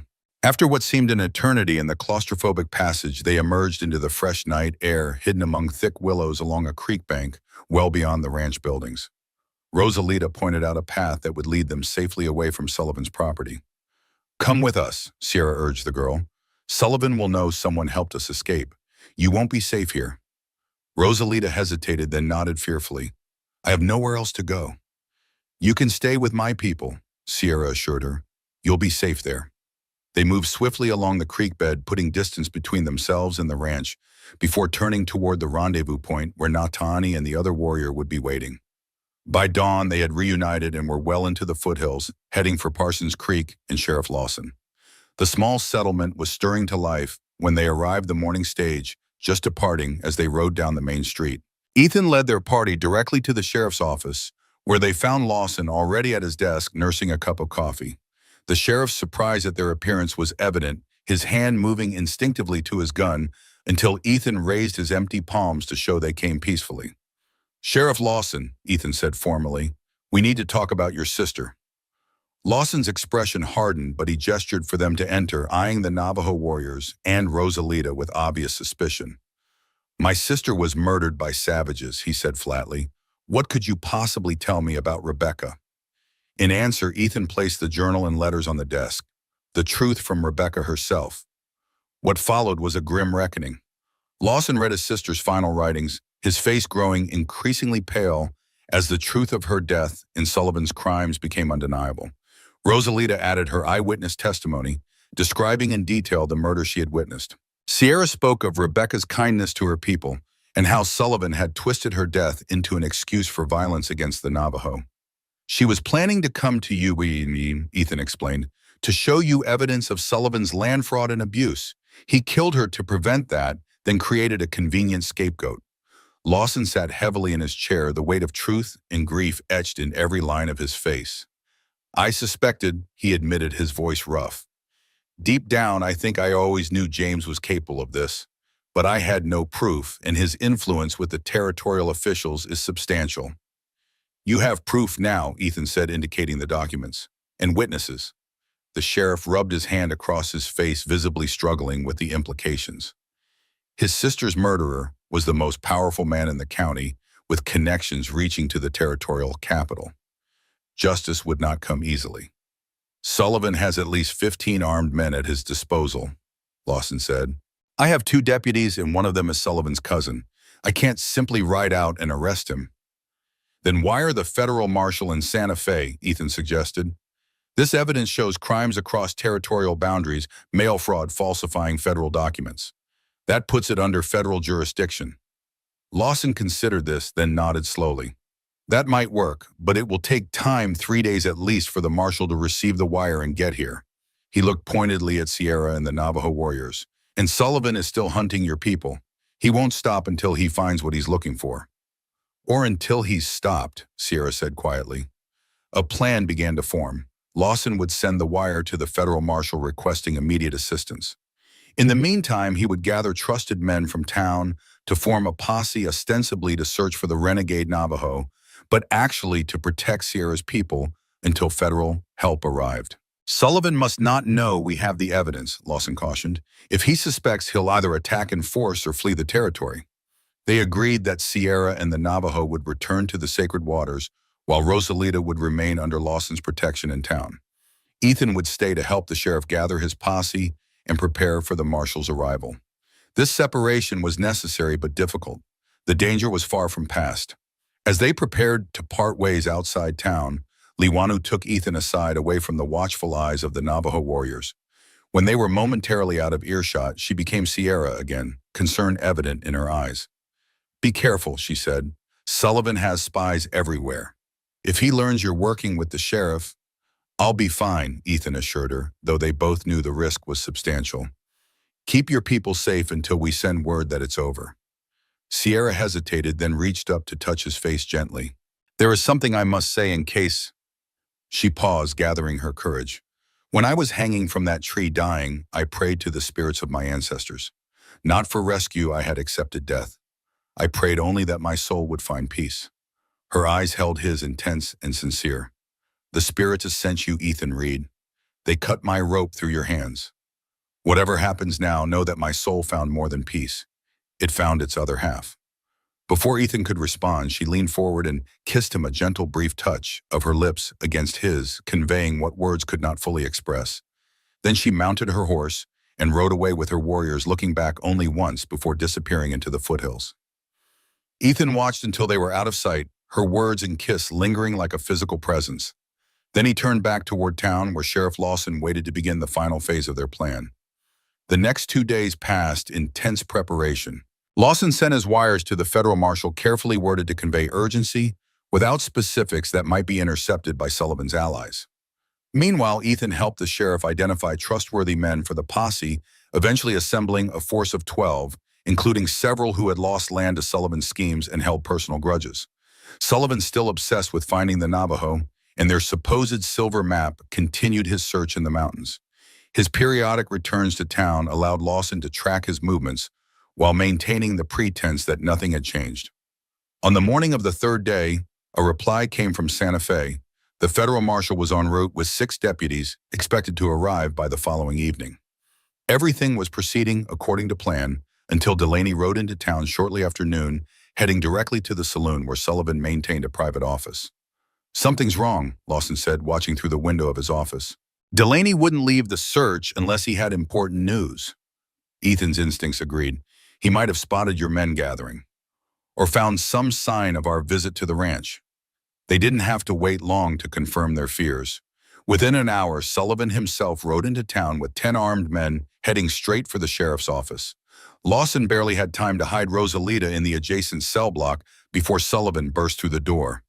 "Sheriff," Sullivan nodded curtly, his cold eyes taking in Ethan's presence with obvious suspicion. "I'm surprised to find you entertaining a man who's been harboring Indian fugitives."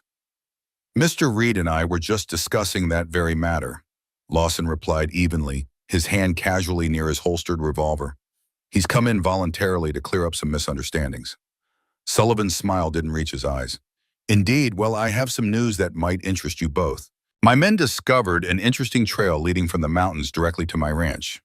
And upon inspection, I found that certain personal items belonging to my late wife have gone missing."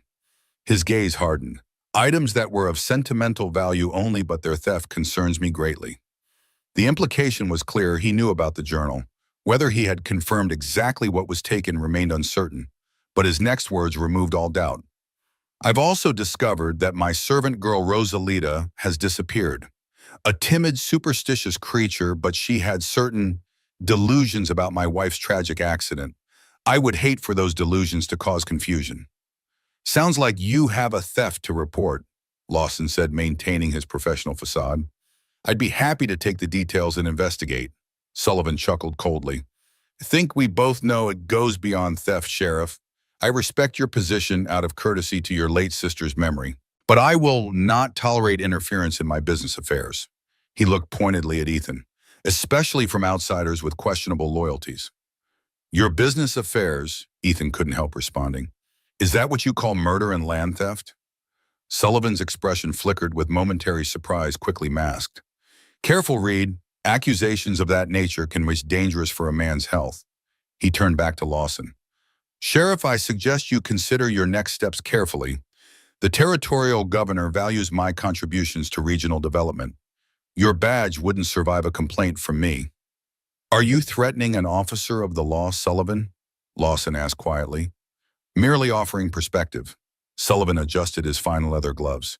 You have until sundown to reconsider your associations. After that, I cannot guarantee the safety of anyone harboring fugitives or stolen property. He tipped his hat mockingly. Good day, gentlemen. After Sullivan left, Lawson moved quickly to the window watching, as the rancher and his men took up positions around town, effectively placing the sheriff's office under siege. He knows, Lawson said grimly. Maybe not everything, but enough, and he's not waiting for legal processes. The marshal won't arrive until tomorrow, Ethan noted, checking his ammunition. We need to hold out until then. We may not have that luxury. Lawson pulled out a town map, spreading it on his desk. Sullivan's men are positioning themselves at key points. By nightfall, they'll control the town. We need to move now, gather our posse, and make a stand. Runners were dispatched through back alleys to summon the trusted men Lawson had recruited. Meanwhile, Ethan brought Rosalita from her hiding place, explaining the deteriorating situation. You should take her to the sacred waters, Lawson told Ethan. She'll be safer with the Navajo than here when the shooting starts. Ethan shook his head firmly. I'm not leaving you to face Sullivan alone. I won't be alone, Lawson assured him as the first of his recruits began arriving through the back entrance. And the girl's our key witness. She has to survive to testify. Reluctantly, Ethan agreed. Using the cell block's rear exit, he and Rosalita slipped out of town as Lawson's posse assembled.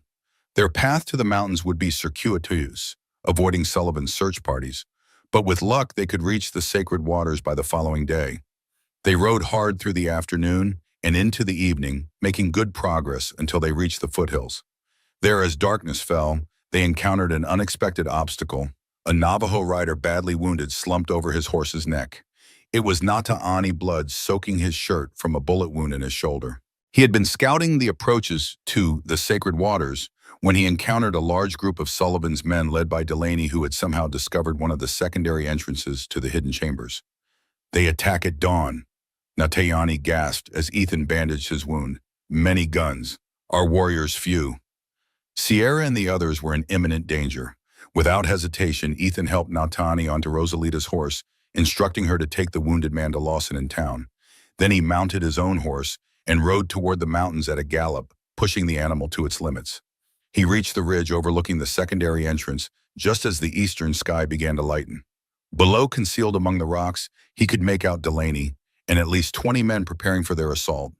They had discovered a narrow fissure that provided access to the lower chambers less defensible than the main entrance. Inside those chambers were nearly 80 people, most of them women, children, and elders. The few warriors would be overwhelmed by Delaney's superior numbers and firepower. Ethan had no time to formulate a complex plan. Instead, he positioned himself on an outcropping with a clear line of fire to Delaney's men and opened fire. The first shot struck a stack of dynamite the attackers had brought to breach the narrow entrance, setting off a chain reaction that threw their front line into chaos. Taking advantage of the confusion, Ethan continued firing, forcing Delaney's men to scatter for cover. From his elevated position, he had the advantage of clear sight lines while remaining a difficult target himself.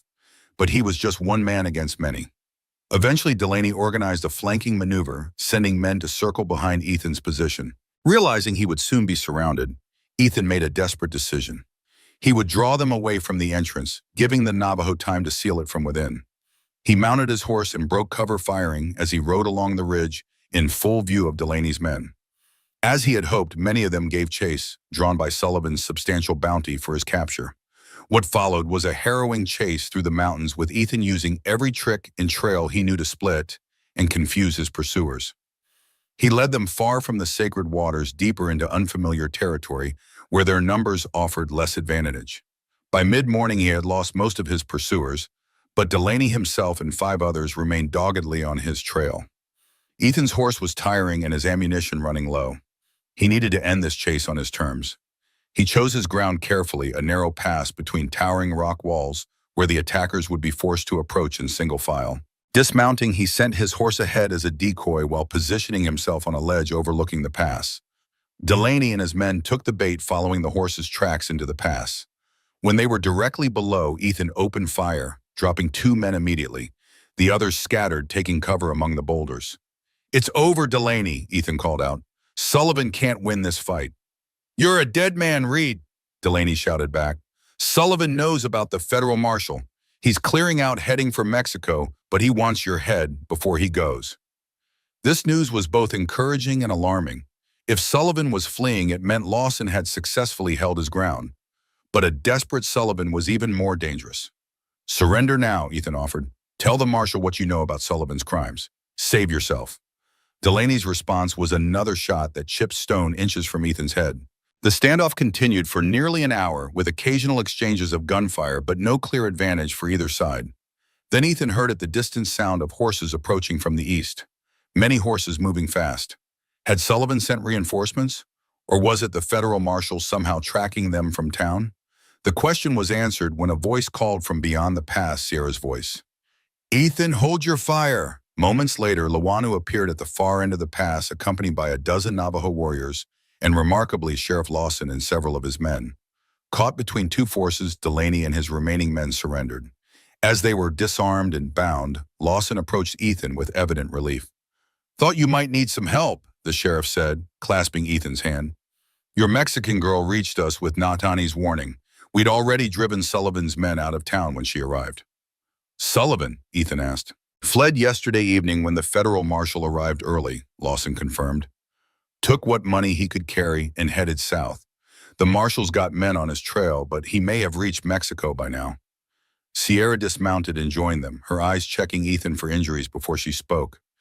"Delaney's attack on our people failed. We sealed the entrance as you drew them away." "Everyone's safe?" Ethan asked. She nodded, a rare smile lighting her face. "Thanks to you, again."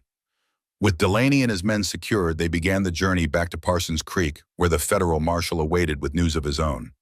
Sullivan had indeed escaped across the border, but his empire had crumbled. His accounts were seized, his properties confiscated, and warrants issued for his arrest in multiple territories. He was a fugitive with nowhere to return to. More importantly, the evidence of his crimes against the Navajo led to an unprecedented official acknowledgement of injustice. While it couldn't bring back those who had died, it resulted in formal recognition of Navajo rights to their traditional lands, including the mountains surrounding the sacred waters. In the weeks that followed, the Navajo gradually emerged from hiding. Under Sierra's leadership, they established a new settlement near the sacred waters, but open to the sky rather than hidden in caves. The territorial government, eager to avoid federal scrutiny, provided unexpected support supplies, livestock, and legal protections for the new community. Sheriff Lawson, haunted by his failure to protect his sister, but determined to honor her memory, became an unexpected ally, helping to establish peaceful relations between the settlement and nearby towns. And Ethan, he found himself building a small cabin on the edge of the new settlement, his hands creating a permanent structure for the first time since leaving his ranch. The land was good with fertile soil and abundant water from the sacred spring. But it was more than the land that held him there. One evening, as the setting sun painted the western peaks in gold and crimson, Sarah found him on the porch of his half-built cabin.